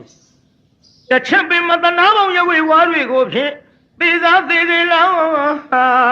ဒီလိုလာရမှာကိုဗျသေစားသေးသေးလောမွေဒီလိုလာမှာကိုအပြောတာနေရတာဟဲ့ဘုန်းကြီးနဲ့မိမတန်နဲ့တခြားစီတခြားစီမိမဆိုရင်အဲ့ဒီလိုမှာပါလို့ကျုပ်ဒီတိုင်းပြောပြအပြစ်ကတော့အသိမှာပါမောင်ဖယားဟာရဲ့ရှင်းလာတဲ့သွေးသားနှစ်ဖြာရတနာနှစ်ပါးကိုလားအသိမှာပါဗျာဟိုခက်ပါပြီမိဘရခေါင်ကြီးသူများအသက်တတ်တာအသေးအမွှားလို့မှတ်လို့ရမလားကဲမိဖုရားကြီးကိုသားနှစ်ပါးအတွက်ဒီလောက်ရတဲ့ဘွားကျုပ်တရားပြပြီးတော့ဆုံးပါမယ်ဗျာမင်းကြီးများဖေဟာတန်ရောစဉ်သမှုတွေကတည်ကြည့်ကြကိုဗျကိုဥမဥထင်းကိုသားသမီးကသားသမီးထင်းကိုလင်မလင်ထင်ကြတဲ့လောကဒီတိုင်းသာကိုအတွက်တစ်ဖက်ထဲတဖို့တဲ့ကြည်ပါကတိုင်းပြည်ကြီးပဲကောင်းစားနိုင်မှာမလဲဒီတိုင်းဆိုရင်မဖြစ်ဘူးတဲ့မဲဟေးမင်းကြီးများဖေဟာဒါပါလေမှလာပါတန်ရက်ပါဗျာဒါပါလေမှလာတန်ရက်ပါဗျာယောဒီတန်ရက်ကိုယူတယောက်တော့သူသည်ငါကိုသေအောင်သားဘယင်ကိုတတ်တဲ့အမှုနဲ့ဒင်းတို့ဘယ်လိုအပြစ်မှမခုရရဘူးယောငါသေအောင်သားဆိုတော့မိဖုရားကြီးမိဖုရားကြီးမတ်တရဟိုင်းမကောင်းနဲ့မကိုင်းရဲ့တတ်ရဲ့ငါမောင်ဖယားကိုဘယ်သူမှမတတ်ကြတိုက်ရင်တင်းလို့သိမယ်မင်းကြီးမြဖေရသူ့လင်ထိတော့လူနာတယ်မင်းကြီးတရားပြနေတာနော်ရှင်မင်းကသူ့လင်ထိတော့လူနာတယ်မင်းကြီးမိဖုရားကြီးမောင်ဖျားတပ်ပါစေလေမတတ်ရဘူးငါမောင်ဖျားကိုမတတ်ရနားထောင်ဟေးနားသနော်မိဖုရားကြီးသတိထားလို့ကိုလင်သားကိုသူများတတ်ဖို့ဆိုတာဝေးစွာလက်ဖြားလေးမှမတို့သေးဘူးယခုချက်ချင်းအထိတ်ပြင်းသောမွေဟောက်ကဲ့သို့ထိုင်ရာကထားငါမောင်ဖယားမတတ်ရဘူးတဲ့ဒါကြောင့်မင်းပြခေါင်ကြီးကိုလင်သားကြတော့အသက်မသိသေးပဲနဲ့ဒါနောက်ထိအောင်ပူပင်တော့ကရောက်နေရင်ဟိုခမညာဂျိုးကြလေပင်ပြတ်လို့သူ့တင်လင်သားသိရတဲ့ကိစ္စမခံမရနိုင်ဘူးဆိုတဲ့ဟာကိုချင်းစာပါမှာပေါ့မိပြခေါင်ကြီးမှန်လားပါဗျာကိုချင်းတော့စာပါရဲ့တရိษံနဲ့လူသားမှုအသေးမွားပါဗျာအသေးမွားပါဗျာမောင်ဖယားရဲ့ဝိသနဖြာရဏနှစ်ပါးကိုလားသေစားသေစေအမိန်တော်ပဲထမ်းမိတာတော့မောင်ဖယားတားပါရစေလားနမတော်ကိုတော့အတနာငိုလိုက်ပုံတော့ကွာကြလားမိဖုရားကြီးဟဲ့ငိုပြီးအဲ့ဒါလို့တော်ဦးတင်လိုက်တာကဲမင်းကြီးမြဖယားငါအိပ်မိဖုရားသည်ကိုချင်းစာတရားမရှိဘူးကိုလင်ထီတော့သူနာတယ်သူ့လင်ထီတော့ဟိုခမရနာပေမဲ့လို့သူတတိမရရှာပဲကိုတလောက်ထီအောင်ကိုဥမဥထင်တဲ့မိဖုရားဒီလိုလျှောက်ထားပြီးတော့သေစားသေစီဆိုတဲ့အမိန့်တော်ကြီး ပြန်ရုပ်သိမ်းခိုင်းတော့လဲငါကိုတော့မသိနိုင်ဘူးမိမစကားနာထောင်လို့ငါကိုသားနှစ်ပါးမို့ဒီကဲ့သို့တရားစီနဲ့ဆုံးဖြတ်ချက်မမှန်ကန်ရင်တိုင်းပြည်မှာငါရှင်မရင်ကိုကဲ့ရကြလိမ့်မယ်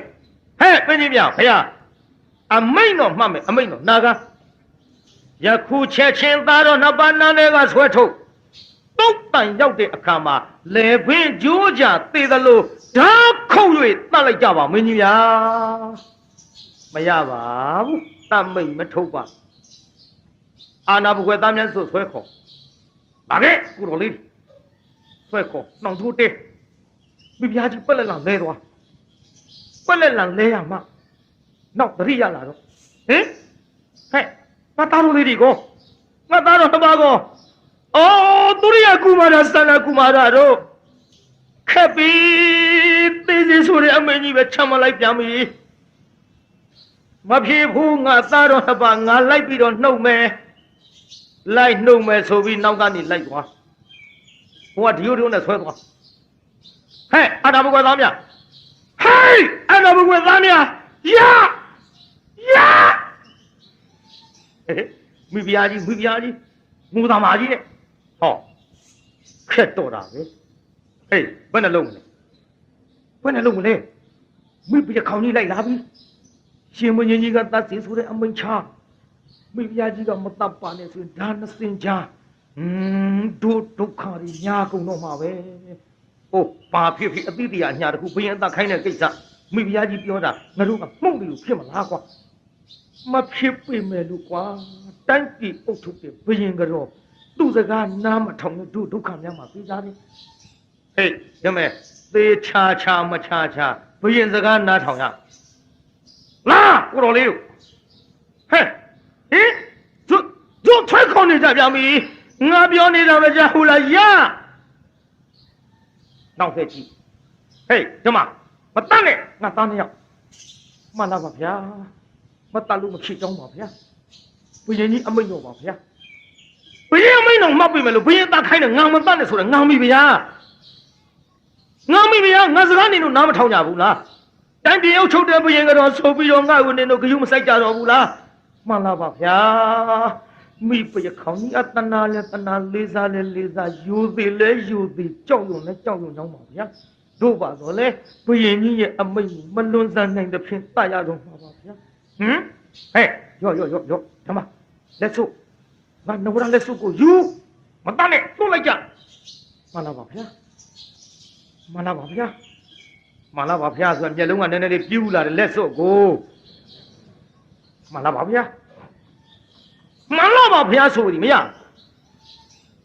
တတ်တော့တတ်ရမှာပါဗျာဟင်နင်တို့လက်စုမလိုချင်ဘူးလားလိုချင်ရကောင်လိုချင်ဘူးပြောမင်းချမ်းလုံးနေတယ်မလိုချင်ဘူးပြောမှန်လားပါဗျာမလိုချင်ဘူးလားနင်တို့လိုချင်ပါတယ်မလိုချင်ဘူးပြောလို့တော့နေမင်းခက်တယ်ဒီကောင်မင်းကွာလက်စုလိုချင်တာပေါ့ကွာဟေးလိုချင်တာသေမင်းကွာလိုချင်လို့မဖြစ်ဘူးဘုရင်ကြီးအမိန့်မင်းသိရသားနဲ့တစ်ချက်လုံးအမိန့်တော်ကြီးမှတ်ထားတာသူ့သားသူကိုယ်တိုင်တတ်တဲ့ကိစ္စတိုင်းသူပြည်သားချစ်လို့ဒါငါတို့ကနေပြီးတော့ဒီလက်စွပ်တခွင်ယူပြီးလွတ်လိုက်မယ်ဆိုရင်ဘယ်တော့မလဲကွာဟဲ့ဒီမှာလွတ်လိုက်ကြတိုင်းသူပြည်သားလူများကလည်းတရားနာပြည်သားအဲ့ဒါလိုဖြစ်နေတဲ့အခိုက်အတန့်ပြေးသွားပြီးတော့လာကြဓမ္မရာယေမင်းကြီးဒီသားတော်နှစ်ပါးအင်မတန်ချစ်သနာစရာကောင်းတဲ့သားတော်နှစ်ပါးမြေတိုက်တွင်းပြီးတော့ထားတော့မြေတိုက်တွင်းကထုတ်လိုက်တဲ့အချိန်ကစပြီးအပအယူလေးကြည့်လိုက်ရဝါဝင်းလို့ရွှေဆင်းနေစို့ချစ်စရာကောင်းလိုက်တာတပြေလုံးကချစ်တဲ့သားနှစ်ယောက်အခုတော့ဒီသားနှစ်ယောက်ကိုတရိတ်ဆန်အကြောင်းပြုပြီးသေစားသေတယ်ဆိုတဲ့အမိန့်ကြီးမှတ်တော့တဲ့လာငါတို့ဝိုင်းပြီးတော့တာကြကုန်စို့လို့တိုင်းသူပြည်သားတွေကလည်းဆံမင်းလေးဖားရချတချို့အဝတ်မနိုင်ကြဘူးပုတ်ခေါင်းရှက်တင်းရင်ပတ်စီတီငိုပြီးတော့ပြေးလိုက်လာကြဟဲ့အနာဘကွယ်သားများထိုးလိုက်ကြ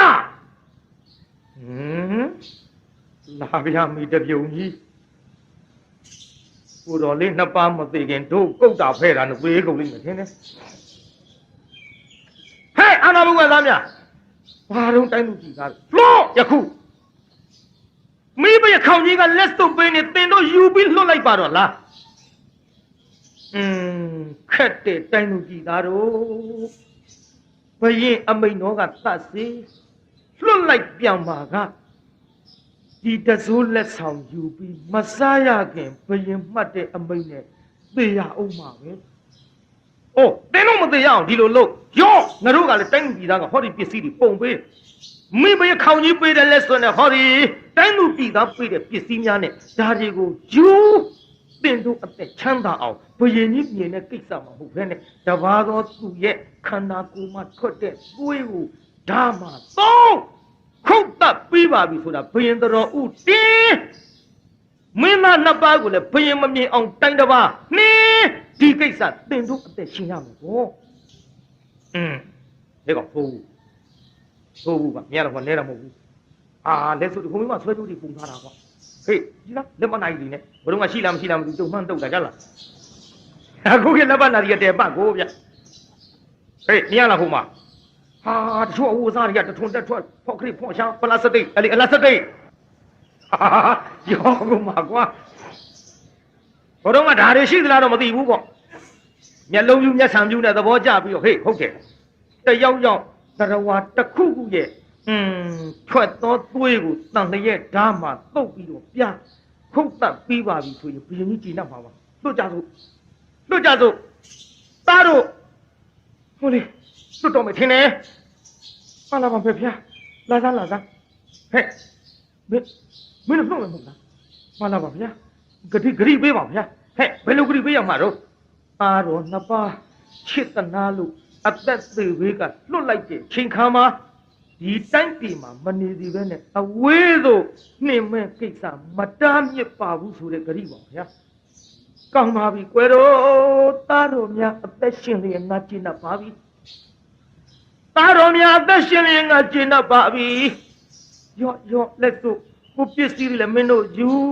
ဓာတ်ကိုတယောက်တော့ရဲ့သူ့ရဲ့သွေးတုတ်ပြပြီးတော့ဘရင်ထံခုတ်တပ်ပြီးပါလို့တော်ဥတင်လိုက်ကြလို့သားတို့မဖျားသွားရတော့မယ်သားတို့ရဲ့အမေမနှင်ရပါဘူးမနှင်ရပြီပဲလို့အသက်ရှင်မှုအမေကဲလိုက်ပြီးလူရာကိုပြေးဝေးရတိုင်တော့သွားကြပြီတော့ရဲ့လို့အမေခမများကမျက်ရည်လေးတွေကြားသားနှစ်ပါးကမဖျားခြေတော့ဖက်လို့သူတို့မျက်ရည်လေးတွေကမေဖယားရဲ့ခြေပမိုးပေါ်မှာမေဖယားရဲ့မျက်ရည်တွေကသားနှစ်ပါးရဲ့ကြောပြင်မှာကြလို့သွားတော့လူလေးတို့သွားကြပြီတော့လို့သားနှစ်ပါးကိုတရှုပ်နမ်းပြီးတော့ကပါသားတော်ရွှေသွေးတို့ရေမေမချီပါဘူးကွယ်တော့ဟေ့လေလေးပါတိုက်ပါအောင်ငါအဲ့လောက်ကလေလေးပါလေးတိုက်ဆမ်းပါအောင်ဟာတလုံးတော့ဗါတဲ့သားတော်ရွှေသွေးတို့ရေမေမချီပါဘူးကွယ်လေဖြော်ကြီးပဲမကြည့်ရဲ့လေမမမီပဲဟုတ်တယ်ဟောပန်းမကြီးတောင်အပီလိုက်နားထောင်ဟေးမင်းတို့ရဲ့ခမီးတော်ဟာလေတိုင်းလူပြည်သားကိုတနာကျင်တာပဲတရားကျင့်ထုံကိုဆုံးဖြတ်ဖို့နှုတ်သက်ခဲ့တဲ့ရွှေခေါင်းလောင်းဝေသားတို့မင်းတို့ခမဲတော်ကသားတို့ကိုနှင်တာသားတို့ကိုတတ်တာမချစ်လို့မဟုတ်ပါဘူးသားတော်တို့တိုင်းသူပြည်သားကိုတနာလို့တိုင်းသူပြည်သားကိုကျင်တာလို့တရားသဖြင့်ဆုံးဖြတ်တဲ့ရွှေခေါင်းလောင်းကြီးကိုကြိုးကြမှာထိုးလို့တရားနဲ့စီရင်ချက်ချတာပါကွယ်တို့ခမဲတော်ပေါ်လေအပြစ်မထားကြပါနဲ့ဒါကြောင့်မေမျက်ရည်ဆက်လက်နဲ့သားတော်များကိုမခွင့်ရဖဲနဲ့ခွင့်ရမှာပါကွယ်လို့မင်းတို့ရဲ့ခမီးတော်ဟာလေတိုင်းသူပြည်သားကိုတနာကျင်တာပဲတရားကျင့်ထုံကိုဆုံးဖြတ်ဖို့နှုတ်သက်ခဲ့တဲ့ရွှေခေါင်းလောင်းဝေကြိုးကြသေးတယ်လို့သာပဲအမိတ်သားသေးပါစေအမိတ်တန်ထားတဲ့ဥပါရေမင်းလွတ်အောင်စွန့်ဆောင်ဘာရဲတော့ဟဲ့ကလေးတွေကလေတိုက်လူကြီးတွေကမိုးရွာမယ်နဲ့တူကြည့်ရှုလည်းလုံးချပါဦးကလေးတွေနဲ့ရောနှော်လိုက်ပါဦး ဘာတဲ့ကျိုးကြသေးတယ်လို့သာပဲလေအမိသားသေးပါစေအမိန့်တန်ထားတဲ့ဥပါရေမင်းလုံးစွမ်းဆောင်မာတော့မလေးစွမ်းဆောင်ပါတော့ဆိုမလေးပေါ့ကွာဟိုစကားဆုံးကလည်းလိုတယ်နော်သွားတော့လေးတဲ့သူများကိုခိုင်းကို့အတွက်ကြတော့ငါသွားတော့မယ်လေးတဲ့ဒါကြောင့်ဒီနေရာစွမ်းဆောင်ပါတော့မလီပေါ့ကိုယ်တိုင်ကိုပါတယ်တော့ဟဲ့မလီကဲအဲ့ဒါလို့မေဖယားကမျက်ရည်ဆက်လက်နဲ့သားတော်နှစ်ပါးအားသေဝဲကလွတ်အောင်စွမ်းဆောင်လိုက်ပါသဖြင့်နေလညီနောင်ဒီတိုင်းပြည်ကထွက်ရသေဝဲကတော့အောင်သွားပါပြီရိတ်ကဒါကြောင့်နေလညီနောင်သေဝဲအောင်ဆိုတဲ့ဇလန်းဒီအခုနိုင်ပြန်တစ်ချက်ထိုးပါတော့မယ်မနေ့ဖြင့်ကဒီဇလန်းရဲ့အဆက်ဇလန်းကောင်းတစ်ပုဒ်ခမည်းတော်ထနာကြရမှာကငိုရင်ပလဲရည်ရင်ရွဲပါဗျာကဲတရားနာပိဋကဆိုကြအားလုံးတကဘာလုံးမှမြတ်တတာချမ်းသာကိုစိတ်မြဲပါစေအားလုံးကိုယနေ့ညကြွရောက်လာကြတဲ့တရားနာပိဋကကြီးချမ်းသာကြပါစေအားလုံးကိုယနေ့ညကြွရောက်လာကြတဲ့တရားနာပိဋကကြီးကျမ်းမာကြပါစေအိမ်ပြန်ပို့ကြပါစို့အတ္တဂေဟေပြောသမျှဟောသမျှတွေကနေကြပါအောင်သာဓုလေးခေါ်ယူခဏလေးပဲလှုပ်နဲ့ကွယ်လန်းတော့ပဲမဟုတ်ဖဲနဲ့ခဏလေးအတ္တဂေဟေပြောသမျှဟောသမျှတွေကသဘောမကျပဲအပြစ်တွေ့ကြလျင်ခြေရင်နဲ့ဖုံဖုံစိတ်တွေပြစ်ပြသီးတော်မိမိတို့အင်္ဂယာဌာနသို့နိဝတ္တတုသီခံရတာပြန်ကြပေတော့နိဝတ္တတုမေတ္တာရေပခါဖြန့်လိုက်မယ်ပြစ်ပရာတွေဝေးရကမြန်စီရောခြေသာဆွေကလျှံပြီးကိုစိတ်နှဖျားချမ်းသာစွာဖြင့်မှန်စွာမနေသာဓုလေးခေါ်ပြီးအောင်တော့မနေနိုင်မဲပြန်ခြင်းလုံးလို့လှုပ်ရွလုံးနေတဲ့ဟာတွေပြန်ပါလေတော့ပြန်ရစေကုန်သာရီ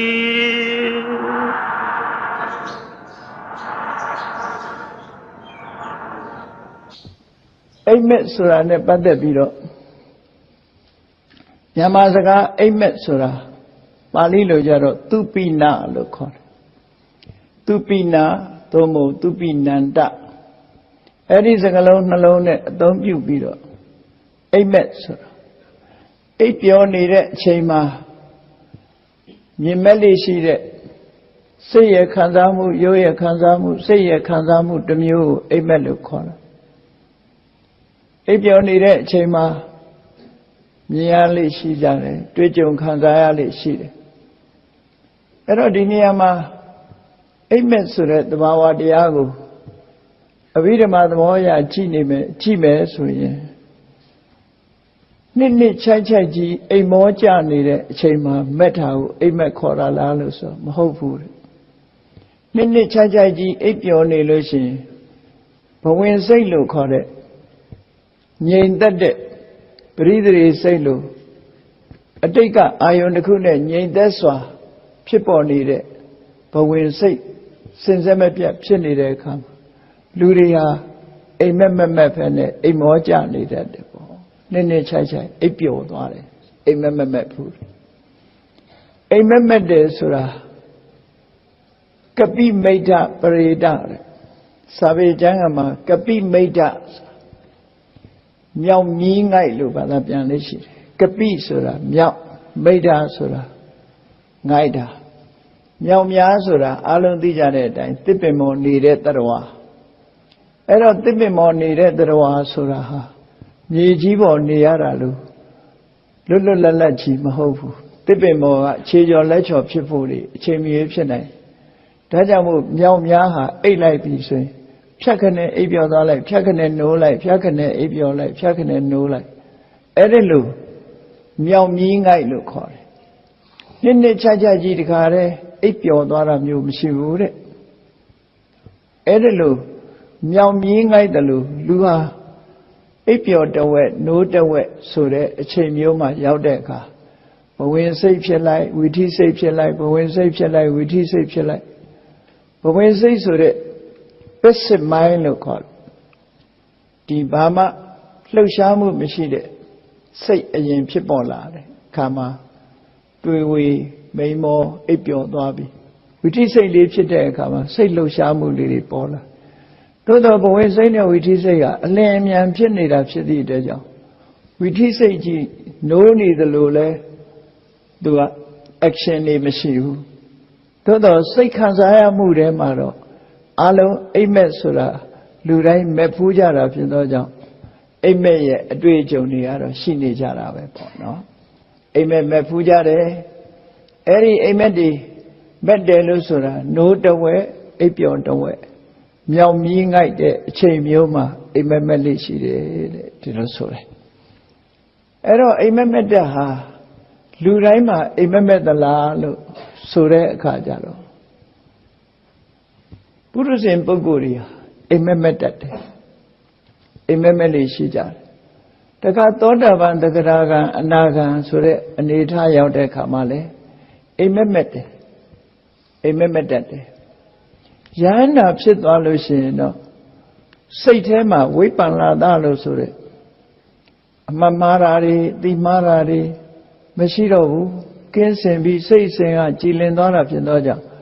ယဟန္တာပုဂ္ဂိုလ်များကြတော့အိမ်မက်မက်လေးမရှိဘူးဒီလိုဆိုတယ်နော်ဖရာယဟန္တာတွေအိမ်မက်မက်နဲ့မမက်ဘူးအိမ်မက်မက်တာပုထုဇဉ်နဲ့သိက္ခလို့ပြောဒါမှပုထုဇဉ်ပုဂ္ဂိုလ်တွေမက်မက်ကြတယ်သောတာပန်သဂရာဂံအနာဂံအထိအောင်အိမ်မက်မက်မှုတွေရှိတတ်တယ်အဲ့ဒီလိုလောကကြီးမှာလူတွေဟာနှစ်ခြိုက်ခြိုက်အိပ်ပျော်တဲ့အခါရှိသလိုနှစ်ခြိုက်ခြိုက်မဟုတ်ဘဲနဲ့နိုးလိုက်အိပ်ပျော်လိုက်နိုးလိုက်အိပ်ပျော်လိုက်ဖြတ်ခနဲ့နိုးလာလိုက်ဖြတ်ခနဲ့အိပ်ပျော်နိုးတာတောင်မှတိတိတသာကြီးနိုးတာမျိုးမဟုတ်ဘဲနဲ့ဘဝင်စိတ်ကလေးကဝိသိစိတ်ကိုကုပြောင်းမှုလေးတွေဆိုတေးသေးချာချာနိုးတာမဟုတ်သည့်အတွက်ကြောင့်လူအနေနဲ့ကတော့ဘာမှသိပြီးတော့မသိလိုက်ဘူးအိမ်မက်ထဲမှာပဲတွေးကြုံနေရတဲ့အာယုန်နဲ့ပဲလှူရှားနေတယ်အဲ့ဒါလို့အိမ်မက်မှုဆိုတာလူတိုင်းခံစားကြရအဲ့ဒါလို့ခံစားတဲ့အခါမှာအိမ်မက်ဆိုတာကုသိုလ်လားအကုသိုလ်လားကုသိုလ်အကုသိုလ်မှတပါးလားလို့မေးခွန်းမေးထုတ်เสียရှိတယ်ပေါ့အိမ်မက်တဲ့အခါမှာယမယံခါအိမ်မက်ထဲမှာဒေါသတွေထွက်နေတာတို့အိမ်မက်ထဲမှာတူတယောက်ကိုရိုက်နဲ့တပ်ဖြတ်တာတို့ဒီလိုအိမ်မက်ထဲမှာဒုစရိုက်မှုတစ်ခုကိုကျူးလွန်ပြီးလောဘတွေဒေါသတွေလွှမ်းမိုးပြီးတော့အိမ်မက်ထဲမှာဖြစ်နေတယ်တခါတရံကျတော့အိမ်မက်မဲ့ရင်ကလူဟာပေါက်ထွက်လာပြီးတော့အတန်တွေပါထွက်လာသည့်အထိအောင်ဖြစ်တတ်တယ်ပေါ့နော်စိတ်ခံစားချက်မှုတွေပြင်းထန်လာတဲ့အခါမှာအိမ်မက်တင်တာမန်စိတ်แท้တင်ဖြစ်ရုံပြမကအတန်ထွက်လာသည့်အထိအောင်ဖြစ်လာတတ်တာမျိုးတွေလည်းရှိတယ်ပေါ့အကုသိုလ်စိတ်နဲ့ခုနအိမ်မက်ထဲမှာတတ်တယ်ဖြတ်တယ်ဒုစရိုက်မှုတွေလုပ်တယ်ဆိုတာတွေကြောက်လို့ပြေးရတာတို့တစုံတယောက်ရန်သူတွေကကိုယ်ဝိုင်းလိုက်လို့ပြေးရတာတို့အဲ့ဒီလိုဟာမျိုးတွေစိတ်ရဲ့ခံစားမှုတွေမကောင်းတဲ့စိတ်ခံစားမှုတွေနဲ့မက်တဲ့အိမ်မက်ဟာအကုသိုလ်ပဲတဲ့ဒါအဲ့ဒီလိုမဟုတ်ဘဲနဲ့ကြည်လင်အေးမြစွာတောတောင်ရင်ကြီးချီညိုပွဲကောင်းတဲ့ဘုရားပထုတွေလဲပြီးတော့ရှိခိုးရတယ်ဒီစာသင်နေတာတို့တရားနာနေတာတို့တရားအထုတ်နေတာတို့စသဖြင့်ဘုရားဖူးနေရတာတို့ဒီလိုကောင်းတဲ့အနေအထားမျိုးတွေနဲ့လည်းပဲအိမ်မက်ကမက်တတ်တယ်အဲ့ဒါကြတော့ကုသိုလ်ဖြစ်တယ်ဆိုလိုတာကကုသိုလ်လုပ်ငန်းနဲ့အိမ်မက်မဲ့ရင်ကုသိုလ်စိတ်အကုသိုလ်စိတ်တွေနဲ့အိမ်မက်မဲ့လို့ရှိရင်အကုသိုလ်စိတ်ဖြစ်တယ်ဒါဖြင့်အဲ့ဒီကုသိုလ်အကုသိုလ်တွေကရောအကျိုးပေးသလားမေးမယ်ဆိုလို့ရှိရင်ဘဝတစ်ခုကိုဖြစ်စေတတ်တဲ့ပရိသေရီချိုးအဲ့ဒီပရိသေရီချိုးကိုတော့မပေးနိုင်ဘူးဆိုလိုတာ rebirth လို့ဆိုတဲ့ဘဝတစ်ခုမှာမွေးဖွားမှုကိုဖြစ်စေနိုင်လောက်တဲ့ကံမျိုးစေ့တော့မဟုတ်ဘူးနော်အဲ့ဒီအိမ်မက်တဲကစေတနာနဲ့ဘဝတစ်ခုမှာတရားဝါအနေနဲ့ဖြစ်လောက်အောင်အဲ့ဒီစေတနာကမျိုးစေ့မအောင်ဘူးတဲ့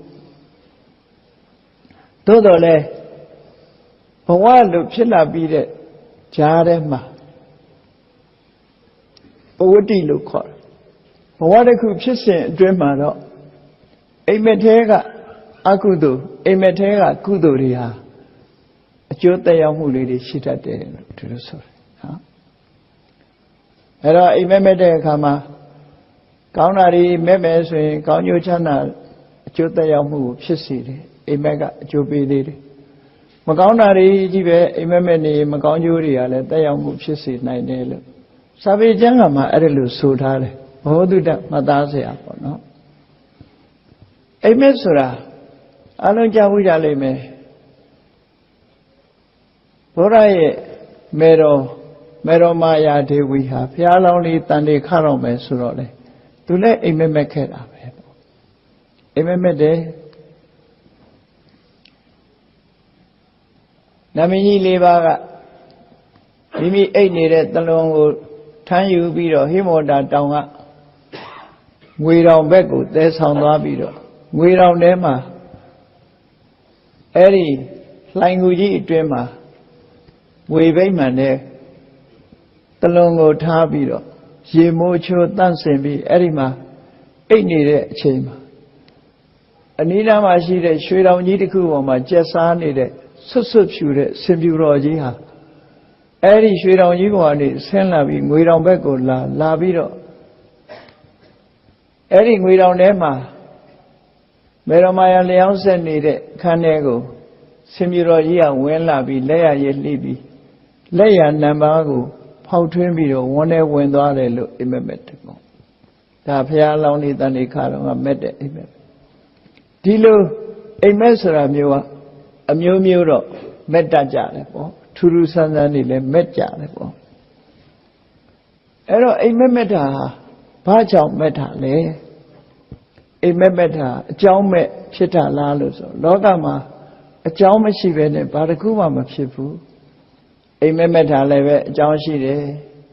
အိမ်မက်မက်ခြင်းရဲ့အကြောင်း၄မျိုးလို့ဒီပါဠိစာပေကျမ်းဂန်မှာတော့ဆိုထားတယ်အိမ်မက်မက်ပြီးဆိုတဲ့အခါမှာဘာကြောင့်မက်တတ်တယ်လဲနံပါတ်1အကြောင်းကတော့ကျမ်းမာရေးအခြေအနေကြောင့်မက်တာလူရဲ့ကျမ်းမာရေးအခြေအနေနဲ့ပတ်သက်ပြီးတော့မက်တယ်အဲ့ဒါကိုပါဠိစကားလုံးနဲ့ပြောရင်ဓာတုခောဘလို့ခေါ်တယ်ဓာတုခောဘဓာတုဆိုတာဓာတ်ကြီး၄ပါးပထဝီယာဝတေဇောဝါယောဆိုဓာတ်ကြီး၄ပါးအဲ့ဒီဓာတ်ကြီး၄ပါးဟာမညီမမျှဖြစ်ပြီးမငြိမ်မသက်ဖြစ်လှုပ်ရှားလာတဲ့အချိန်အခါမျိုးမှာစိတ်ခံစားမှုတွေပေါ်လာတတ်တယ်တဲ့အိပ်ပျော်နေရင်စိတ်ခံစားမှုတွေပေါ်လာတယ်။ကျမ်းမာရေးအခြေအနေရဥမာမဲ့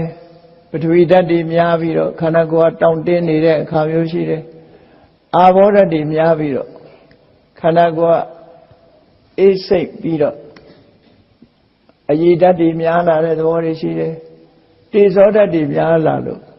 ခန္ဓာကိုယ်ကပူလောင်နေတဲ့အနေအထားမျိုးတွေရှိတယ်။ဝါယောဓာတ်တွေများပြီးတော့ခန္ဓာကိုယ်ထဲမှာလေလှုပ်ရှားမှုတွေဖြစ်ပေါ်လာတယ်။အဲ့ဒီလိုဖြစ်ပေါ်လာတဲ့အခါမှာဖြစ်ပေါ်လာတဲ့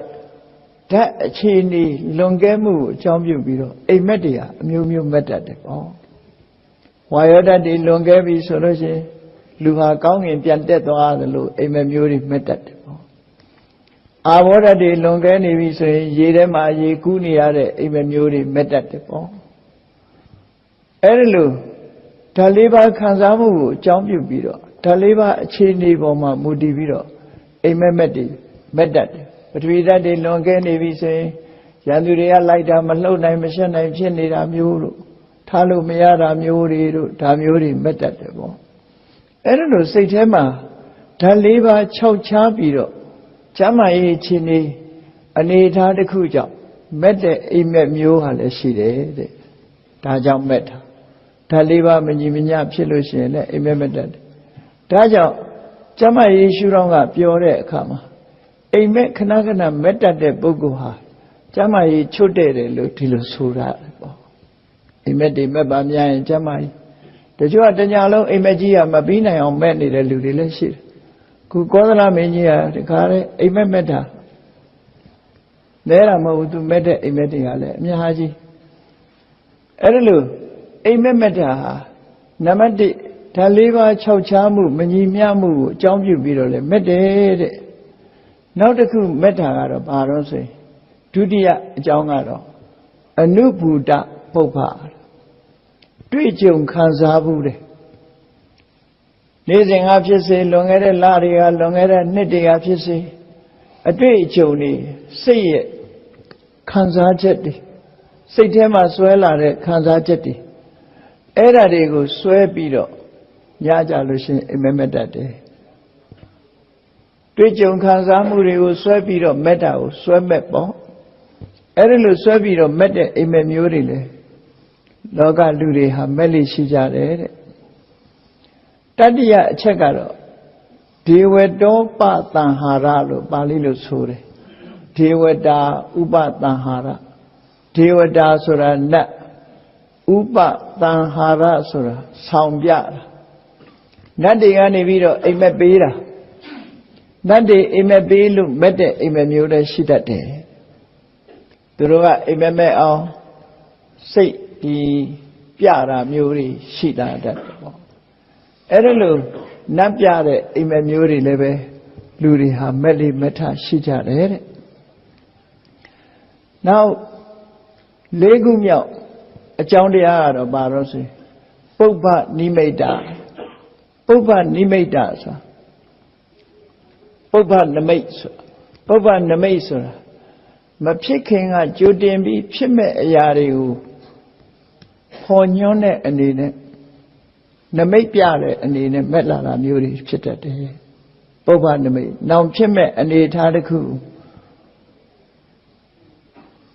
ဆွဲပြီးတော့မက်လာအဲ့ဒါကကြတော့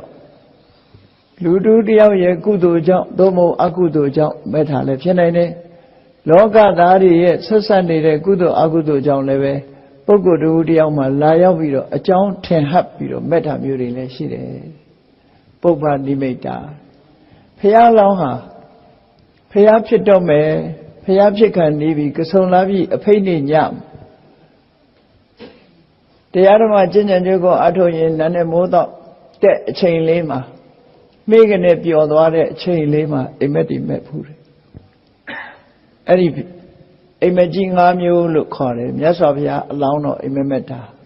ပါဘုရားဝင်မှာကြည့်ရင်သိမယ်ပေါ့နော်အဲ့ဒီနာနဲ့စောစောအချိန်လေးမှာဘုရားလောင်းဟာတရားဓမ္မကျင့်ရင်ကနေပြီးတော့ကဆုံလာပြီအဖိတ်နေ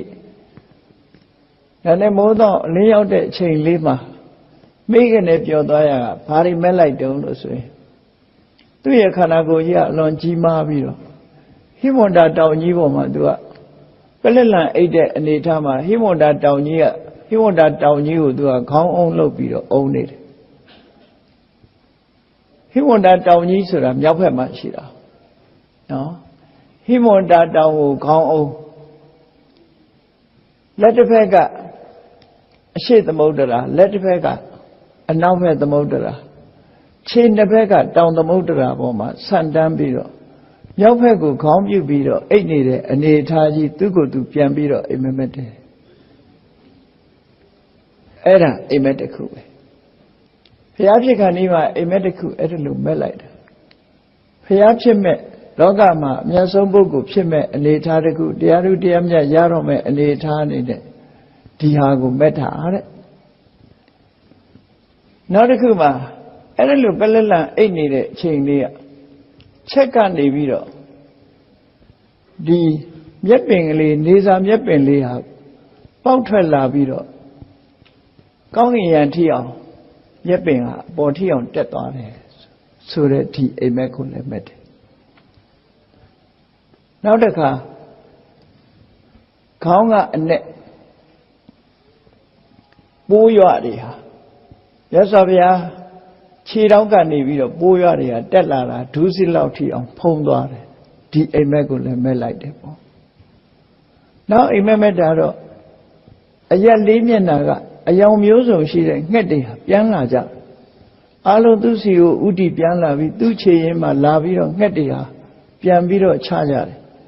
ငှက်တွေပြန်ချလို့ခြေရင်းလည်းရောက်ရောအလုံးအယောင်မျိုးစုံရှိတဲ့ငှက်တွေဟာအဲ့ဒီမှာအကုန်လုံးဖြူသွားကြတယ်ဖွေးဖွေးဖြူဖြစ်သွားတယ်လို့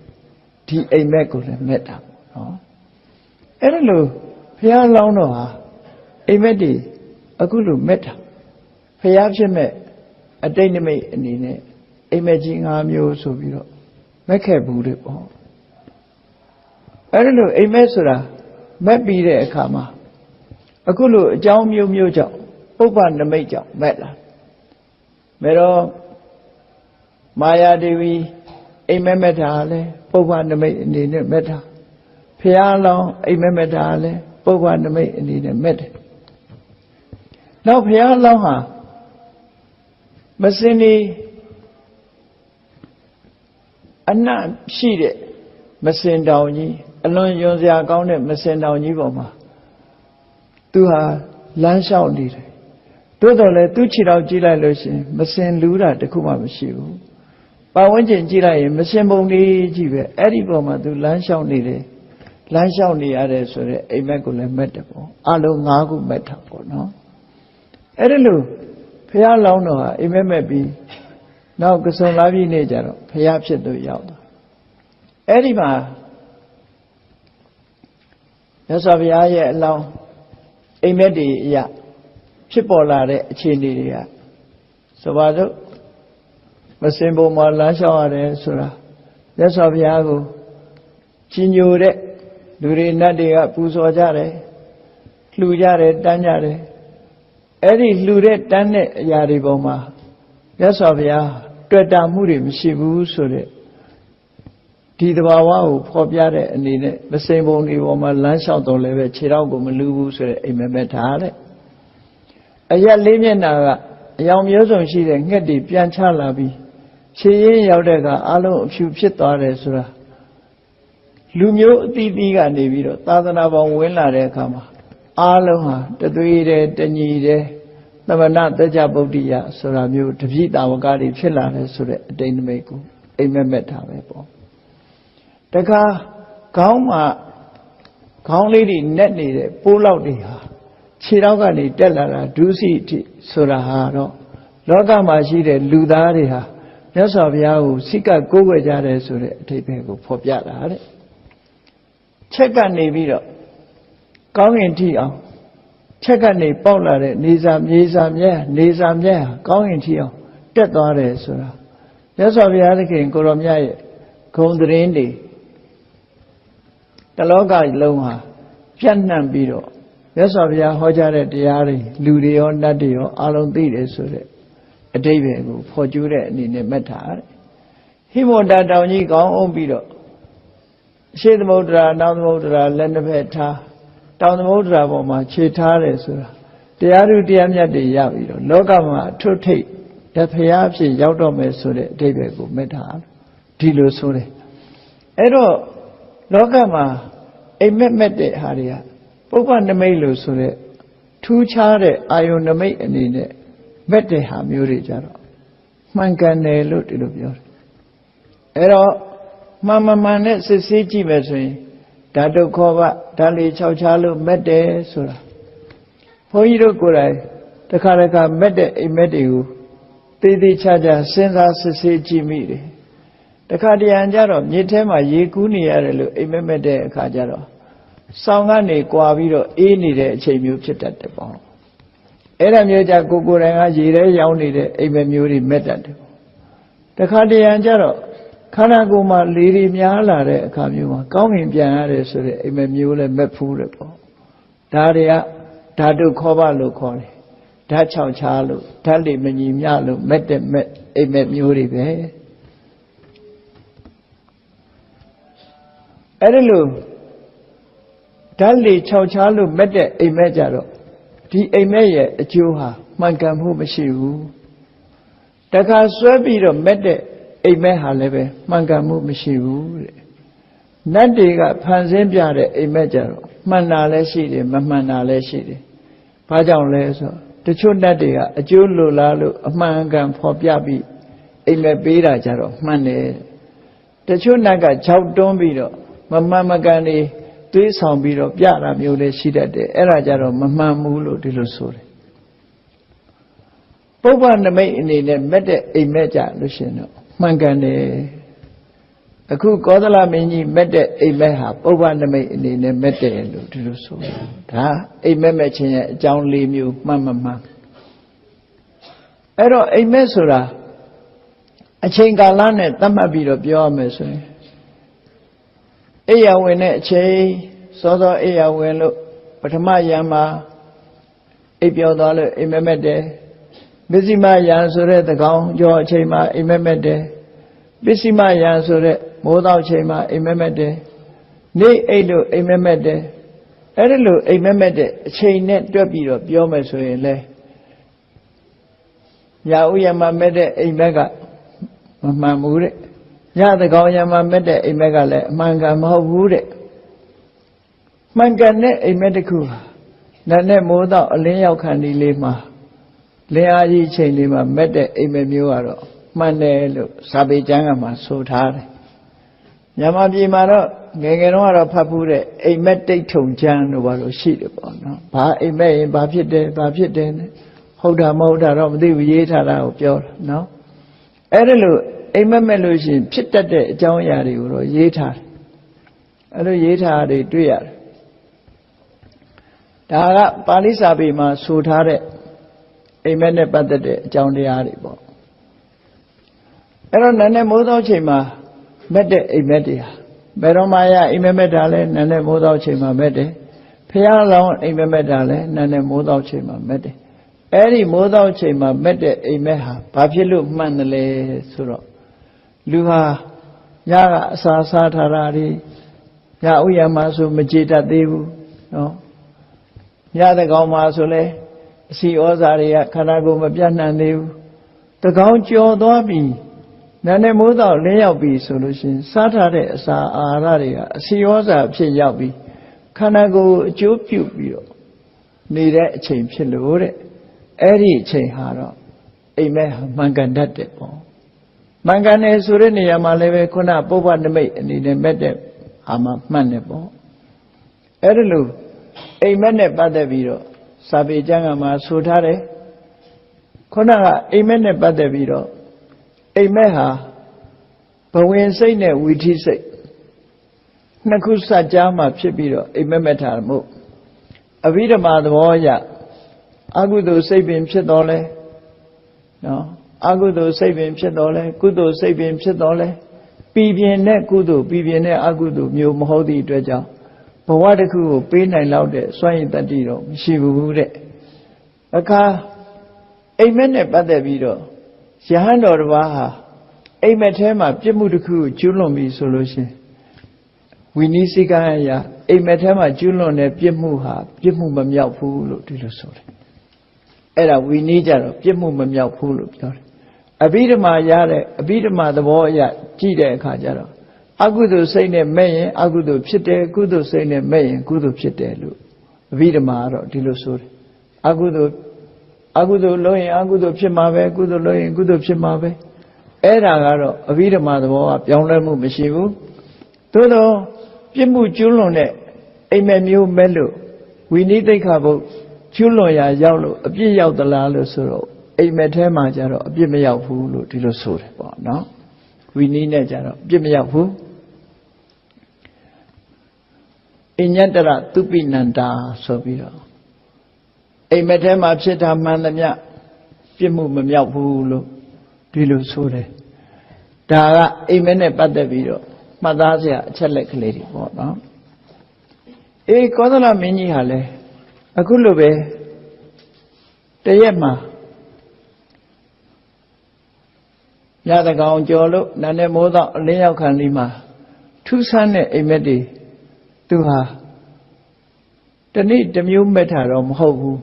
တခါတည်းနဲ့16မျိုးမက်ပုံတော့ရတယ်နော်တနေ့တစ်မျိုးမဟုတ်ပဲနဲ့သူမက်တယ်သူအိမ်မက်ကလည်းတတိတရန်းကြီးမက်ထားတာနော်သူကတိုင်းကလိလိပြီးတော့ကြည့်လို့မြင်မက်တာမျိုးလည်းဖြစ်နိုင်တယ်ပေါ့အိမ်မက်ဆိုတာမျိုးကတခါတလေဇလန်းကြီးကရှင်းနေပြီလို့အချိန်လေးကတူတူလေးလည်းဖြစ်ချင်းဖြစ်တယ်ပေါ့အိမ်မက်ထဲမှာဇလန်းကတခါတခါရှည်တတ်တယ်ပေါ့ပြန်မက်တာမျိုးတွေလည်းရှိတယ်ကိုယ့်အိမ်မက်ကိုစမ်းစစ်ကြည့်ပေါ့နော်အဲ့ဒီမှာကောသရမင်းကြီးဟာ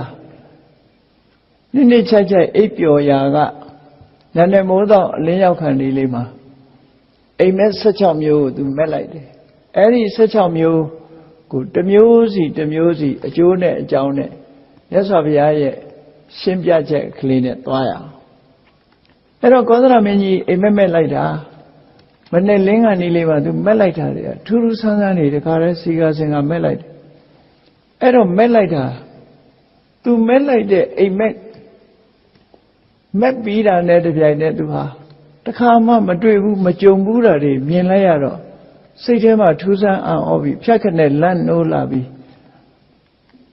သူဟာအိမ်မက်အရေးကိုတွေးပြီးတော့အိယာဘောကဖြတ်ခနဲ့ထပြီးတော့ထထိုင်နေလိုက်တယ်အိမ်မက်တွေကထူးခြားနေတော့ပြီးပြင်းပြင်းထူးထူးခြားခြားကြီးဖြစ်တဲ့အခါကျတော့အိယာဘောမှာထထိုင်ပြီးတော့ပြန်အိတ်လို့မရတော့တဲ့အနေအထားမျိုးရောက်သွားတယ်ဒါနဲ့မနဲ့လင်းသွားတော့ရှင်မင်းဆိုတာနာနဲ့လင်းနာနဲ့တပြိုင်တည်းပရောဟိတ်ပုံသားကြီးတွေကအခါသားဝင်လာလေးရှိတယ်ပေါ့အဲ့တော့ဘုရင်စီလာပြီးတော့အခါသားဝင်လာတဲ့ပရောဟိတ်ပုံသားကြီးဟာဘုရင်စီရောက်တဲ့အခါကျတော့ရှင်မင်းကြီးချမ်းချမ်းသာသာချိန်ဆက်ရပါရဲ့လားဆိုတဲ့မေကွန်းဟာဒါမေးလေးရှိတာပေါ့နော်အများရန်မေးတယ်ချမ်းချမ်းသာသာအိပ်ဆက်ရပါလား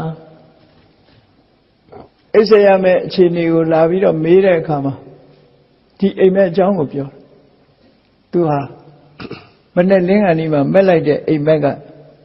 တသက်မှာတစ်ခါမှမကြုံဘူးတဲ့အိမ်မက်ကြီးတွေဖြစ်လို့သူ့စိတ်ထဲမှာလန့်ဖြန့်နေတဲ့အကြောင်းအဲ့ဒါလို့ပြောတော့ပရောဟိတ်ပုံနာကြီးကဘာတွေများမက်လို့တော့လို့ဆိုတော့တစ်ခုစီရှင်းပြတယ်ပြင်သူမက်တဲ့အိမ်မက်တွေကိုစီကာစင်ကပြောလိုက်တဲ့အခါကျတော့ပရောဟိတ်ပုံနာကြီးကလက်ခါတယ်အမလီဆိုးလိုက်တဲ့အိမ်မက်ပါလားဆိုးလိုက်တဲ့အိမ်မက်ဒီအိမ်မက်ကအလွန်ကြမ်းတမ်းတဲ့အိမ်မက်အန္တရာယ်မြင်တဲ့အရှင်မင်းကြီးပုံသားဆိုတာလည်းအများအား6လှမ်းပြီးတော့ဘုရင်စီကငွေတောင်းနေကြလူတွေကိုအဲ့တော့ဘုရင်ကြီးအိမ်မက်မထာမြင်လိုက်တာနဲ့သူကလက်ဖြားခါပြီးတော့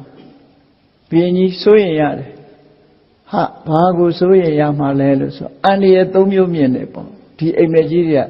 ထူးထူးခြားခြားကြီးစီတော့အန္တရာယ်3မျိုးမြင်တယ်တဲ့ဘာအန္တရာယ်တော့အရှင်မင်းကြီးရဲ့ယာဓုအန္တရာယ်ရှင်မင်းကြီးရဲ့ယာဓုအန္တရာယ်ကိုလည်းမြင်တယ်ပေါ့ရစ္ဆန္တရာယောနောက်တစ်ခါအသက်အန္တရာယ်ကိုလည်းမြင်ရတယ်စီးစိမ်ချမ်းသာအန္တရာယ်ကိုလည်းမြင်ရတယ်အဲ့တော့ရှင်မင်းကြီးမှာဒီအန္တရာယ်3မျိုးနဲ့မလွဲမသွေကြုံလာနိုင်တဲ့ဒီအိမ်မက်ဆိုးဟာဒါကအင်မတန်မှဆိုးတဲ့အိမ်မက်ကြီးတွေပဲလို့ဒီအိမ်မက်ကြီးတွေဟာမကောင်းတဲ့အိမ်မက်ကြီးတွေဖြစ်လို့ဒီအိမ်မက်ရဲ့အကျိုးသက်ရောက်မှုကြောင့်ဒီအန္တရာယ်မျိုးတွေကြုံနိုင်တယ်လို့ဆိုဘုရင်ကြီးကကြောက်တာပေါ့လန့်သွားတယ်လေဒါဖြင့်လောက်ပါအောင်ရရခြေလို့ရမလား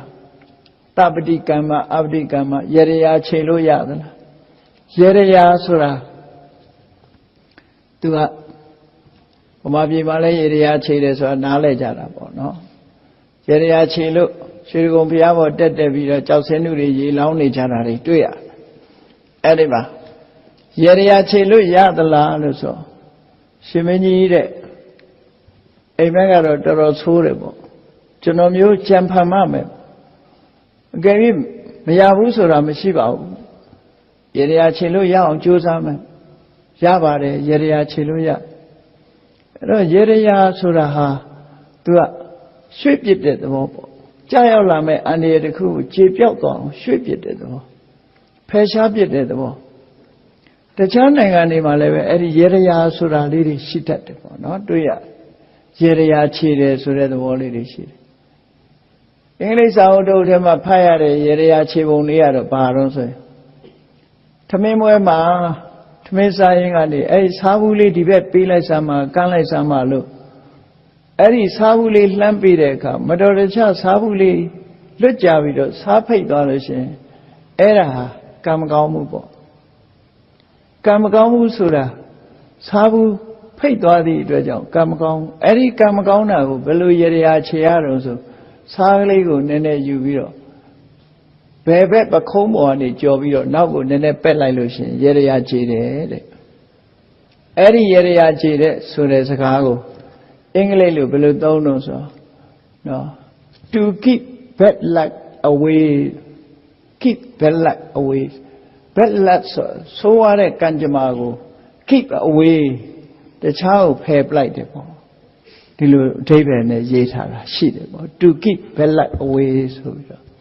အဲ့သူတို့မှလည်းရေရခြေတာမျိုးတွေအဲ့တော့လူမျိုးတိုင်းမှာရေရဆိုတာတော့ရှိပုံရတယ်ကြည့်ရတယ်ရေရခြေတဲ့အလေးအထားလေးရှိကြတယ်ပေါ့ညမပြေမှာတော့ဘုရားဘာသာကိုယ်ွယ်တဲ့နိုင်ငံဖြစ်လာသည့်အတွက်ကြောင့်ရေရခြေမှုတော်တော်များများဟာဒီဖះเจ้าကံနဲ့ပတ်သက်ပြီးတော့ဖြစ်ပေါ်လာတတ်တယ်ပေါ့ရေရခြေပေးတာတွေအဲ့ဒါမျိုးအဲ့တော့မကောင်းတဲ့ကံကြမ္မာကိုတခြားပို့ပစ်တာကိုပဲယတ္တရားတခြားကိုပို့ပစ်တယ်ဆိုတဲ့အဓိပ္ပာယ်နဲ့ယတရာခြေကြတယ်ပေါ့အဲ့တော့ပါဠိစာပေမှာတော့တပ္ပတိကမ္မကုစားလို့ရတယ်အပ္ပတိကမ္မကုစားလို့မရဘူးဆိုတဲ့အသုံးကိုသုံးတယ်ဒါဟာကုစားဖြေပြောင်းလို့ရမလားလို့ဆိုရပါတယ်ဒါဖြင့်လောက်ပါအမိန်ပေးလိုက်တယ်ဘုရင်ကြီးကကြောက်တယ်ကြောက်တော့ဆရာတော်ကြည့်လောက်ပါလို့ဆိုရှင်မင်းကြီးတဲ့ဒါလွယ်ပါတယ်သဗ္ဗစတုတ်ကရစ်ကြီးကိုပူဇော်ရမယ်ရစ်ပွဲတစ်ခုကျင်းပရမယ်ရစ်ဆိုတာမျိုးကဘာလို့ဆိုရင်သားကောင်တွေကိုတတ်တာအကောင်မလောင်တွေကိုတတ်ပြီးတော့လေချောင်းသွေးနဲ့ရစ်နဲ့ပူဇော်ပြီးသူတို့ကမန္တန်ရွတ်တယ်မန္တန်ရွတ်ပြီးတော့အကောင်တွေကိုတတ်ပြီးတော့ရစ်ပူဇော်တယ်ဒီအသားတွေသူတို့အကုန်ရတယ်တိုက်ဆန်တွေလည်းအကုန်ရတယ်ဆိုတော့ဒါကို sacrifice လို့ခေါ်တာမြတ်စွာဘုရားလက်ထက်မှာကိုဒီရစ်ပွဲကြီးတွေဟာရှိနေတော့မယ်ဒါကြောင့်မို့မြတ်စွာဘုရားဟာပါဏာတိပါဒဝေရမဏိသိက္ခာပရံသမာရိယာမိသူများအသက်ကိုမတတ်ဖို့ရတွင်တွင်ဟောရ sacrifice ဆိုတဲ့ရစ်ပွဲကြီးတွေဟာကောင်းကျိုးချမ်းသာမပေးဘူးတရားဝါတွေတတ်တဲ့ရစ်ပွဲတွေဟာဒီကောင်းကျိုးချမ်းသာမရတဲ့အပြင်လူတွေရဲ့ဆိုးကျိုးကိုသာဖြစ်ပေါ်စေနိုင်တယ်ဆိုတာကိုမြတ်စွာဘုရားရစ်ပွဲရဲ့အပြစ်တွေကိုအမြဲတမ်းဟောလေးရှိတယ်ပေါ့အမြဲတမ်းဟောလေးရှိတယ်အဲ့တော့သာတတ်တဲ့ရစ်တွေဟာမှားယွင်းနေတယ်သူတော်ကောင်းတွေလည်းဘယ်တော့မှမလာဘူးရှောင်းတယ်သားကောင်းတွေကိုတတ်တယ်သဗ္ဗစတုတ်ကဆိုဆင်ကို၄កောင်တတ်မယ်မြင်းကလည်း၄កောင်တတ်မယ်စိတ်က၄កောင်တတ်မယ်နွားက၄កောင်တတ်မယ်ဆိုအဲ့ဒီ၄မျိုးတွေအကုန်လုံးချပြီးတော့တတ်တယ်တတ်ပြီးတော့ရစ်ပူဇော်တာအဲ့ဒါလို့ရစ်ပူဇော်ဖို့သူတို့ဟာချက်ချင်းအားချင်းအစီအစဉ်လုပ်ကြတယ်ဘုရင်စီကအမိန်လဲရအောင်အားချင်းစီစဉ်အဲ့ဒါလို့ပုံသားတွေကနန်းတော်ထဲမှာဝင်လိုက်ထွက်လိုက်နဲ့အလုရှုပ်နေတာကိုမန္လိကာမိဖုရားကမြင်တဲ့အခါကျတော့ဘုရင်ကြီးစီသွားပြီးတော့မေးတယ်ဘာလုပ်ကြတာလဲဆိုတော့ဘုရင်ကြီးကစိတ်တိုးနေတယ်ငါနားမှာ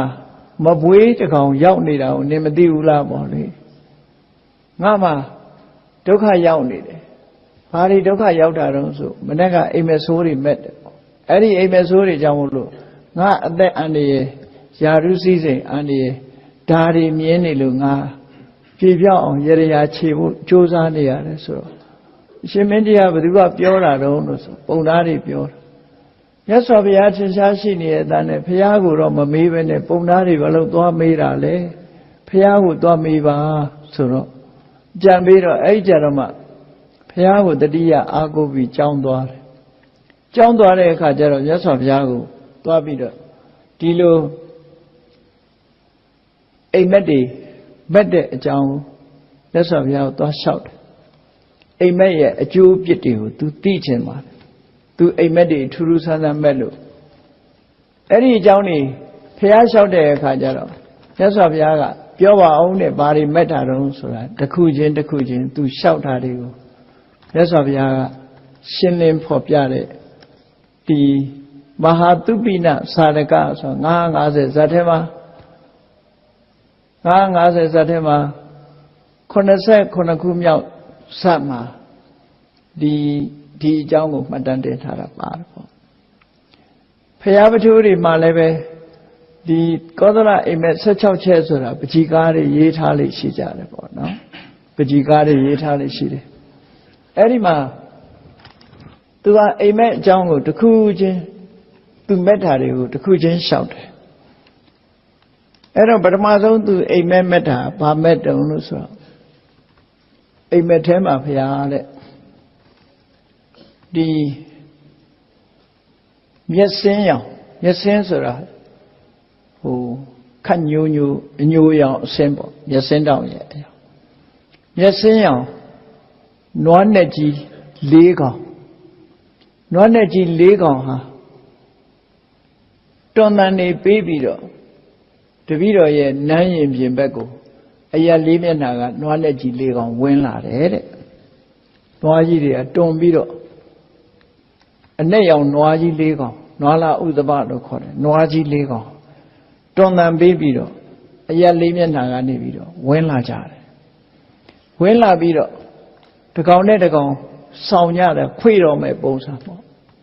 အရာ၄မျက်နှာတောင်းလာတဲ့ကောင်နဲ့မြောက်ကလာတဲ့ကောင်အရှိကလာတဲ့ကောင်နဲ့နောက်ကလာတဲ့ကောင်ခွေကြတော့မယ်လို့ဟန်ရေးပြပြီးတော့နန်းရင်ပြင်ကိုရောက်လာဟန်ရေးပြပြီးတော့ခွေမလို့လှုပ်ပြီးတဲ့အခါကျတော့နွားတွေကနွားကြီး၄ကောင်ဟာမခွေပဲနဲ့တကောင်တကောင်ရှောင်ထွက်ဒီတွန်တန်နေပေးပြီးတော့လာရအရက်ကိုပြန်ထွက်ပြေးတာကိုသူမြင်လိုက်ရတယ်ကဲထူးထူးခြားခြားသူကလည်းကြောင်ခဲ့တဲ့တွေတော်တော်မဲ့တဲ့လူရှိနော်အဲ့ဒါလို့နွားလေးကောင်ဟာခွေမလို့ခွေကြတော့မလို့ဆိုပြီးတော့တွန်တန်နေပေးပြီးလာပြီးအနိနာကျမရှောင်သွားကြတာကိုမြင်လိုက်တော့ဘာများပါလေဒီအိမ်မက်ကပထမဒီအိမ်မက်ကိုတပည့်တော်မက်ပါတယ်လို့ဆိုတော့မြတ်စွာဘုရားကသူပြောပြတာနားထောင်ပြီးတော့ရှင်မင်းကြီးတဲ့ဒီအိမ်မက်ကသင်မင်းကြီးအတွက်ဘာမှအကျိုးသက်ရောက်မှုမဖြစ်ပါဘူးတဲ့ဒါဟာနောက်အနာဂတ်မှာဖြစ်ပေါ်လာမယ့်အခြေအနေတစ်ခုကိုဖော်ပြတဲ့အိမ်မက်သာဖြစ်တယ်ပေါ့နောက်အချိန်ကြလို့ရှိရင်လူလောကကြီးဟာဆုပ်ယုပ်ပြက်ပြားလာလို့ဆုပ်ယုပ်ပြက်ပြားလာတဲ့အခါမှာမိုးခေါင်ရေရှားတောတွေပြုံးလာတဲ့ပြဿနာတွေပေါ်လာနိုင်တယ်အဲ့ဒီမှာမေဃပါဒလို့ဆိုတဲ့မိုးရဲ့အခြေအမြစ်တွေအကုန်လုံးပျက်စီးကုန်အခြေအမြစ်တွေပျက်စီးကုန်တယ်မိုးရွာတယ်ဆိုတာတောတွေတောင်တွေကနေပြီးတော့ထွက်လာတဲ့အပူငွေ့တွေပင်လယ်ထဲကတက်လာတဲ့အပူငွေ့တွေရေငွေ့တွေအဲ့ဓာတွေကကောင်းကင်ယံတက်ပြီးတော့အပေါ်ကနေပြီးအေးနဲ့တွေ့တဲ့အခါမှာပြန်ရွာချလေရှိတာကိုအဲ့ဒါလို့ရေဓာတ်တွေဟာမြေကြီးကနေတက်သွားပြီးတော့မှအပေါ်ကနေပြန်ရေချနောက်ပိုင်းရောက်လာတဲ့အခါမှာလူတွေဟာလောဘတွေကြီးဒေါသတွေကြီးဆုပ်ယုပ်လာတဲ့အချိန်ခါမှာဆိုရင်တောတွေတောင်တွေပြုံးလို့ဒီမိုးခေါင်တဲ့အနေအထားမျိုးတွေဖြစ်လာနိုင်တယ်တဲ့မိုးရွာဖို့အခြေအမြစ်တွေအကုန်လုံးပျက်စီးကုန်တတ်တယ်မြစ်တွေချောင်းတွေတောတွေတောင်တွေအဲ့ဒီကရေကိုရေငွေ့တွေမရှိလောက်6တွေ့လာပြီးတော့မိုးရဲ့အခြေအမြစ်ဖြစ်တာတွေအလုံးပျက်စီးလာတဲ့အခါမှာတဲ့မိုးသားတိမ်လိပ်တွေကောင်းကင်မှာဆင်းလာပြီးတဲ့အခါမိုးရမယ့်ရာသီရောက်တော့လည်းပဲချိန်ပြီးတော့မိုးတွေဟာအရှိကရောတောင်ကရောအနောက်ကရောမြောက်ကရောဆိုတာလို့တက်လာပြီးတဲ့အခါကျတော့မိုးတန်တွေပေးပြီးတော့မရွာဘဲနဲ့တိမ်တွေလွင့်စင်ပြီးတော့သွားတာမျိုးအဲ့ဒီမိုးခေါင်ရေရှားတဲ့အနေအထားတွေဟာနောက်နှစ်ပေါင်းကြာလာတဲ့အခါမှာကဘာကြီးမှာဖြစ်ပေါ်လာလိမ့်မယ်တဲ့ဖြစ်ပေါ်လာနိုင်တယ်ဆိုကောသလမင်းကြီးကလွန်ခဲ့တဲ့နှစ်ပေါင်း1600လောက်ကမက်ခဲ့တဲ့အိမ်မက်ဟာဒီကနေ့မှာမိုးကောင်ရေရှားတယ်ဆိုတာဖြစ်ပေါ်လာနေတယ်ပေါ့ဒီလိုဆိုတာအဲ့တော့အခြေအနေတစ်ခုဟာအကြောင်းမဲ့ဖြစ်လာတာမဟုတ်ဘူးအကြောင်းမဲ့ဖြစ်လာတာမဟုတ်အားလုံးကပူနွေးပြီးတော့လောကကြီးမှာရေဓာတ်မြေဓာတ်တွေဆုပ်ယုပ်လာပြီးတဲ့အခါမှာမိုးရွာဖို့အခြေအနေတွေဟာအလွန်နည်းလာတယ်အလွန်နည်းလာသည့်အတွက်ကြောင့်လူတွေဟာသီးနှံတွေစိုက်ပျိုးမိုးရွာတော့မယ်လို့ထင်သီးနှံတွေစိုက်ပျိုးထားတဲ့အချိန်မှာမိုးကမရွာတဲ့အခါမှာကောက်ပဲသီးနှံတွေလည်း6တွေ့ပျက်စီးကုန်တယ်တဲ့မိုးခေါင်ပြီးတော့အရာလေးမျက်နှာတက်လာတဲ့မိုးတွေဟာချိန်လာပြီးတော့ မှန်မရွာပဲနဲ့မိုးခေါင်ရေရှားမှုတွေကိုမကြာခဏဖြစ်ပေါ်လာနိုင်တဲ့အနေအထားမျိုးနောက်ကြလို့ရှိရင်ဖြစ်လာလိမ့်မယ်ဆိုတာကိုရည်ရွယ်ပြီးတော့အဲ့ဒီနောက်မှာဖြစ်ပေါ်လာမဲ့အခြေအနေတရက်ကိုယခုအချိန်ကကြိုတင်ပြီးတော့မဲ့ထားပါတင်မင်းကြီးလက်ထက်မှာဒီအိမ်မက်ရဲ့အကျိုးဟာဘာမှဖြစ်အောင်မဟုတ်သေးပါဘူးနောက်နှစ်ပေါင်းကြာလာတဲ့အခါကျတော့လောကကြီးဟာဆုံးလာပြီဆိုရင်ဒီအကျိုးသက်ရောက်မှုတွေပေါ်လာပါလိမ့်မယ်လို့မြတ်စွာဘုရားအဲ့ဒါလိုဟောခဲ့တယ်နော်အဲ့လိုဟောတယ်နောက်ကျမှအကျိုးသက်ရောက်မှာခုချိန်မှာမဖြစ်သေးဘူးလို့ဆိုဘုန်းကြီးတို့စဉ်းစားကြည့်မိတယ်ဘုန်းကြီးတို့စင်ကူကရွာပေါ့လေကိုယ့်ရဲ့ဇာတိရွာကမြစ်ကမ်းခြေမှာရှိတယ်မြစ်ကမ်းခြေကအေယာဝတီမြစ်ခွဲကလေးမြောင်မြစ်လို့ခေါ်တယ်အေယာဝတီမြစ်လက်တက်ကလေးအေယာဝတီမြစ်မကြီးကခွဲထက်လာပြီးတော့မြစ်လက်တက်ကလေးမှာအဲ့ဒီကမ်းခြေမှာဘုန်းကြီးတို့ရွာရှိတယ်ပေါ့အဲ့ဒီမြစ်နဲ့ပတ်သက်ပြီးတော့3ခါလောက်မဖူးတာကိုမှတ်ရရှိတယ်အိမ်မက်ထဲမှာအဲ့ဒီမြစ်ကြီးဟာခန်းသွားပြီးတော့6ကဘာကြီးတွေလို့ဖြစ်ပြီးဟိုဘက်ဒီဘက်ကိုလမ်းလျှောက်ပြီးတော့သွားလို့ရတဲ့ဟာကို3ခါလောက်မဖူးတယ်မြစ်ကြီးတွေဟာခန်းသွားပြီးမရှိတော့ဘူးဆိုဟောကနေ့ခေတ်မှာတော်တော်ကိုနီးစပ်လာတယ်အဲ့ဒါအိမ်မက်တဲ့အခုဆိုမြစ်ကလေးကတော်တော်လေးကိုကျင်းသွားပြီးတော့တချို့နေရာတွေဆိုလို့ရှိရင်ဖြတ်ကူလို့တောင်ရနေပြီတောင်တွေထိုးပြီးတော့အဲ့ဒီမြစ်လက်တက်လေးဟာတဖြည်းဖြည်းနဲ့တိမ်ငေါပပျောက်သွားမယ်အနေထားမျိုးလားလို့စိတ်ထဲမှာတောင်းပါပဲဒီမှတ်နေမိတယ်ပေါ့နော်မေတ္တာဟာလွန်ခဲ့တဲ့10နှစ်လောက်ကတို့15နှစ်လောက်ကတို့အဲ့ဒါမေတ္တာ3ခါလောက်မဲ့ဖူးတယ်ပေါ့အဲ့ဒီမြေကျောဟာရေတွေခမ်းသွားလို့ဟိုဘက်ရွာကိုကုန်းချောင်းလျှောက်သွားရတယ်လို့အိမ်မက်ခဲ့တယ်ပေါ့ဒီမဲ့မြစ်ကလေးဟာအခုချိန်မှာတဖြည်းဖြည်းရေတွေတိမ်လာတာကိုတွေ့ရတယ်ခုဆိုလို့ရှိရင်တော်တော်လေးကမ်းခြေတစ်ဖက်နဲ့တစ်ဖက်ဟာတောင်တွေထွန်းပြီးတော့နီကလေးဖြစ်လာတယ်တချို့နေရာမှာဆိုရင်ဖြတ်ကူးလို့တောင်ရတဲ့အနေအထားမျိုးတွေရေနေတဲ့အချိန်မှာဖြစ်လာအဲ့တော့အိန္ဒိယနိုင်ငံမှာရှိတဲ့မြတ်စွာဘုရားအလောင်းတော်တပိတ်မျောရွှေခွက်မျောခဲ့တဲ့နေရင်စရာမြစ်ဆိုတာလေအိန္ဒိယဘုရားဘူးရောက်တဲ့လူတွေတွေ့မှာအခုသဲချောင်းကြီးဖြစ်နေပြီလေသဲချောင်းကြီးဖြစ်နေပြီရေမရှိတော့ဘူးအဲ့တော့တစ်ချိန်တစ်ခါကျတော့ဖြစ်လာမယ်ဆိုတဲ့အနေအထားတွေကိုကြိုတင်ပြီးတော့မေတ္တာများလားလို့စိတ်ထဲမှာဒီလိုမှတ်မိတယ်ပေါ့နော်အဲ့တော့ပုဗ္ဗနိမိတ်တာဆိုတာတွေကလောကမှာဖြစ်လာမဲ့အနေအထားတစ်ခုတွေကို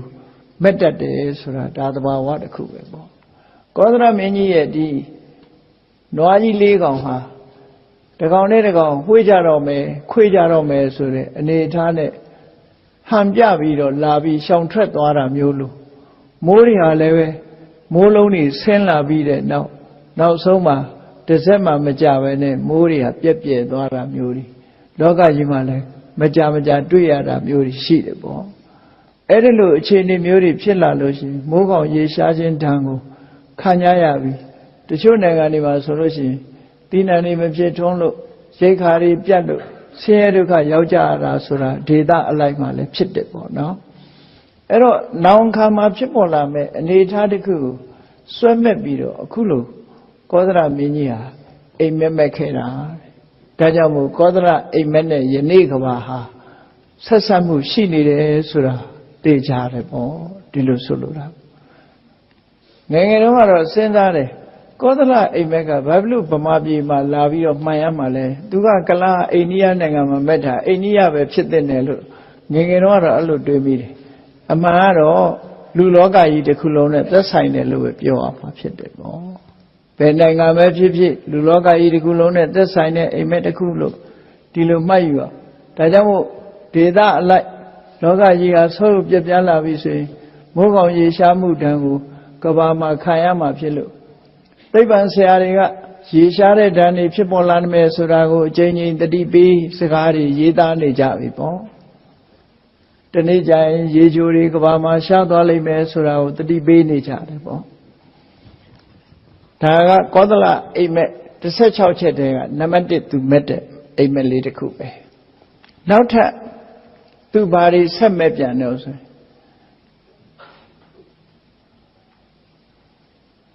ရဲ့မျက်စိထဲမှာမြင်လိုက်ရတယ်ဘာတွေမြင်ရတော့ဆိုလို့ရှိရင်တစ်ပင်ငယ်လေးတွေခြုံငယ်လေးတွေမြေကြီးပေါ်ကနေပြီးတော့ပေါက်ထွက်လာပြီဘာမှမကြောက်ဘူးတစ်ထွာလောက်တစ်မိုင်လောက်တော့မရောက်ဘူးအဲ့တစ်ပင်လေးတွေဟာမြေကြီးပေါ်ကနေပေါ်လာလိုက်ပြီးမကြခင်မဲ့အပွင့်တွေပွင့်ပြီးအသီးတွေတီးကြတာကိုသူမြင်တယ်မြေကြီးပေါ်ကထွက်လာတဲ့အပင်လေးတွေဟာအပင်ပေါက်စလေးတွေဟာခဏလေးနေပြီးတော့ပွင့်သွားကြတယ်ခဏလေးနေပြီးအပွင့်တွေကအသီးတွေတီးတာကိုသူမြင်မဲ့ရတယ်ထူးထူးဆန်းဆန်းတမန်အဖြစ်ဆိုရင်တစ်ပင်တစ်ပင်ဟာအတော်ကြာမှ3နှစ်4နှစ်5နှစ်ဆိုတာမျိုးနေပြီးတော့မှအပွင့်ပွင့်နဲ့အသီးသီးတယ်အဲ့တော့ဒီကနေ့ခင်မှာလည်းပဲတမင်ဖန်တီးထားတာလားတော့မသိဘူးတစ်ပင်လေးတွေဟာအခုဟာစကဝါပင်ဆိုလို့ရှိရင်အတော်ကြီးကြီးမှအပွင့်ပွင့်လေးရှိကြတယ်အခုစကဝါပင်ဟာနှိမ့်နှိမ့်လေးနဲ့အပွင့်နေပွင့်တယ်ကန်းကော်ပင်တွေလည်းပွင့်တယ်တေးအောင်လှုပ်ထားတာဂိုင်းကူးတွေတို့ဘာတို့လှုပ်ကြတယ်ပေါ့လေအမျိုးစုံတစ်ပင်ငယ်ငယ်လေးတွေဟာလည်းပဲတဘာဝအပြင်ပွင့်ကုန်ကြတယ်ပေါ့အတိတိလာကြတယ်ပိန်းတဲ့ပင်တွေဆိုလို့ရှိရင်ဒုတိယလောက်တော့မရှိသေးဘူးအသီးတွေတီးနေကြတယ်လက်တွေ့အပြင်လည်းတစ်ပင်တွေဟာဂိုင်းကူးတွေနဲ့မျိုးဆက်တွေနဲ့လှုပ်ထားသည့်အတွက်ကြောင့်ငယ်ငယ်လေးနဲ့အသီးတီးတဲ့အနေအထားမျိုးတွေမြင်ရတယ်ကောသလမင်းကြီးကတော့တဘာဝကိုကမြေကပေါက်ထွက်လာတဲ့တစ်ပင်လေးတွေကမြေကပေါက်ခါစားလေးပွင့်ပွင့်လိုက်တာအသီးတွေတီးလိုက်တာခဏလေးပဲသူချက်ချင်းကြီးလို့မြေကပေါ်လာပြီးတော့ပွင့်တာတီးတာကိုမြင်ရတယ်အဲ့ဒါတပည့်တော့အိမ်မက်ထဲမှာထူးထူးဆန်းဆန်းမြင်လဲရတဲ့အချက်ပါပဲလို့ဆိုမြတ်စွာဘုရားကဒါဟာလည်းပဲတင်မင်းကြီးရဲ့လက်ထက်မှာအကျိုးသက်ရောက်မှုရှိမဲ့အရာမဟုတ်ဘူးတစ်ပင်လေးတွေဟာပေါ်လာပြီးမကြခင်ပွင့်မကြခင်တီးတယ်ဆိုတာတစ်ချိန်ကြာဆိုရှင်လူလောကကြီးဟာတက်တန်းတွေတိုးပြီးတော့တက်တန်းတွေဆွေးရလာတဲ့အချိန်ခါမျိုးကြုံလိမ့်မယ်အဲ့ဒီလိုကြုံတဲ့အခါမှာတက်တန်းဆွေးရလာပြီဆိုလို့ရှိရင်တော့လူတွေဟာအမျိုးသမီးငယ်ငယ်လေးတွေဟာနော်အိမ်တော်ရသားပြုတ်ပြီးတော့ဒီသားသမီးတွေမွေးကြလိမ့်မယ်ဒီလိုအဓိပ္ပာယ်မျိုးဖော်ဆောင်နေတဲ့ဟုတ်ပြီဒီကနေ့ဂျာနယ်တွေထဲမှာကြည့်ရင်ကိုနှစ်သမီးကိုဝန်ဆောင်တာတို့ဒါမျိုးတွေပါတွေ့လာရပြီပေါ့နော်အဲ့ဒီလိုအနေအထားမျိုးတွေဖြစ်ပေါ်လာခဲ့တာပေါ့ဖြစ်ပေါ်လာခဲ့တယ်အဲ့တော့ကောသလရဲ့အိမ်မက်ရဲ့အတိုးကျွတ်တဲ့ရောက်မှုဟာတဖြည်းဖြည်းမှန်းလာပြီလို့ပြောရမှာပဲစက္ကဝတိသုတ်တံမှာမြတ်စွာဘုရားဟောထားတာရှိတယ်7နှစ်တန်းရောက်လို့ရှိရင်တဲ့ငါနှစ်သမီးဟာအိမ်အောင်ပြုတဲ့အရွယ်ဖြစ်လာမယ်လို့ဒီလိုဆိုတာပေါ့7နှစ်သမီးအဲ့ဒါကိုဘုန်းကြီးတို့ကတွက်ကြည့်တယ်9နှစ်သမီး10နှစ်တန်းအရွယ်မှာ9နှစ်သမီးအိမ်အောင်ပြုတယ်ဆိုတော့တော်တော်ကိုနောက်ကျတယ်လို့နော်တော်တော်နောက်ကျတယ်ဘာလို့ဆိုခုခေတ်တက်တရာမှာ90မှာအိမ်အောင်ပြုသလိုဖြစ်နေတယ်အဲ့တော့စာပေမှာကြည့်လိုက်တဲ့အခါမူခွဲတစ်ခုရှိတယ်အဲ့ဒီမူခွဲမှာကြည့်လိုက်မယ်ဆိုရင်တော့သူက9လသမီးလို့ဒီလိုဆိုတယ်ပင်စမာတိကပင်စအဲ့တော့9လသမီးဆိုတာအချိုးချားနဲ့တွက်ကြည့်တော့သေချာသိနိုင်တယ်ပေါ့လူရဲ့သက်တမ်းဟာ10နှစ်ပဲရှိတယ်10နှစ်ပဲရှိတော့ခုခေတ်အနေအထားနဲ့တွက်ကြည့်ပေါ့ခုခေတ်အနေအထားမှာဥပမာပဲ100တန်းဆိုပါစို့100တန်းမှာဆိုလို့ရှိရင်18နှစ်ခုခေတ်မှာအရွယ်ရောက်တယ်ဒါ85နှစ်တန်းပဲထားအောင်တော့18နှစ်ဆိုအရွယ်ရောက်တယ်လို့သတ်မှတ်တယ်ပေါ့အဲ့တော့10နှစ်ဆိုလို့ရှိရင်ဘယ်ချိန်အရွယ်ရောက်အောင်မလဲကိန်းကနန်းနဲ့တွက်ကြည့်လိုက်ပေါ့တွက်ကြည့်တော့9လသမီးဆိုရင်တော့နည်းနည်းပို့ပြီးတော့နီးစပ်တယ်လို့ဒီလိုထင်တယ်ပေါ့9နှစ်ဆိုတာတော့ကြီးလွန်အားကြီးသွားပြီသူကနောက်ထပ်9နှစ်ဆိုဖွားကြီးဖြစ်ပြီးသေတော့မှာပဲရှိတယ်အဲ့တော့9နှစ်မှအိမ်အောင်ကြတယ်ဆိုတာနောက်ကြတယ်လို့ထင်တယ်ပေါ့အဲ့ဒါလို့ငယ်ရွယ်တက်တန်းနေဆွေးရလာတဲ့အခါမှာအခုဒီเจ้าထဲမှာပေါ်ပွားနေတဲ့ခွေးတွေကိုသတိထားမိကြည့်တယ်ခဏလေးပဲကြီးမွေးလာလို့ခွေးပေါက်စလေးတော်ကြာကြတော့အိမ်အောင်ကြကုန်ကြပြီသူတို့နော်မကြဘူးတစ်နှစ်တောင်မနေဘူးသူတို့အိမ်အောင်ကြကုန်ပြီအဲ့ဒါလူတွေဖြစ်တယ်အဲ့တော့ ကောသလမင်းကြီးအိမ်မက်တာတစ်ပင်လေးတွေဟာမြေကြီးပေါ်ကနေပေါ်ထွက်လာပြီးတော့မကြဘူးအပွင့်လေးတွေပွင့်အသီးတွေသီးတယ်ဆိုတဲ့အိမ်မက်မှုဟာတဲ့တက်တန်းတိုးလာတဲ့ဆွေးရုံလာတဲ့လူလောကမှာအရွယ်တွေငယ်ငယ်နဲ့အင်တော်ရသားကြမယ်ဆိုတဲ့အဓိပ္ပာယ်မျိုးတွေကိုနောင်တစ်ချိန်ဖြစ်ပေါ်လာမဲ့အနေအထားတွေကိုပုဗ္ဗနမိတ်အနေနဲ့မေတ္တာပါသင်မင်းကြီးအတွက်ဘာအန္တရာယ်မှမရှိပါဘူးလို့မြတ်စွာဘုရားကဒုတိယမြောက်အိမ်မက်ကိုအခုလိုဖြည့်ရှင်းပြီးတော့ဆုံးမဟောကြားခဲ့တာဖြစ်ပါတယ်လောကမှာအိမ်မက်နဲ့ပတ်သက်ပြီးတော့မှတ်သားစရာတွေများစွာရှိတယ်ဒီကနေ့အိမ်မက်ကောသလမင်းကြီးရဲ့အိမ်မက်16ချက်တည်းက2ချက်လောက်ကိုမှတ်သားပြီးနောက်ရက်တွေမှာဆက်လက်ပြီးတော့ကောသလမင်းကြီးရဲ့အိမ်မက်တွေအကြောင်းနဲ့မြတ်စွာဘုရားရှင်းလင်းပြောကြားတဲ့အိမ်မက်ရဲ့အကျိုးအဖြစ်တွေကိုမှတ်သားပြီးတော့သံဝေကတရားဖြစ်ပွားဖို့လောကကြီးရဲ့အခြေအနေတွေဟာအခုလိုပဲအနေအထားတစ်ခုဟာဖြစ်ပေါ်လာတယ်အကြောင်းကင်းပြီးတော့အကျိုးတရားဆိုတာမဖြစ်ဘူးဆိုတာကိုမှန်ကန်တဲ့အတွေးတွေကိုတွေးရှိပြီးတော့မှန်ကန်တဲ့အသိဉာဏ်တွေရအောင်ကျင့်ကြံကြိုးကုပ်အားထုတ်တော်မူနိုင်ကြပါစေကုန်သတည်း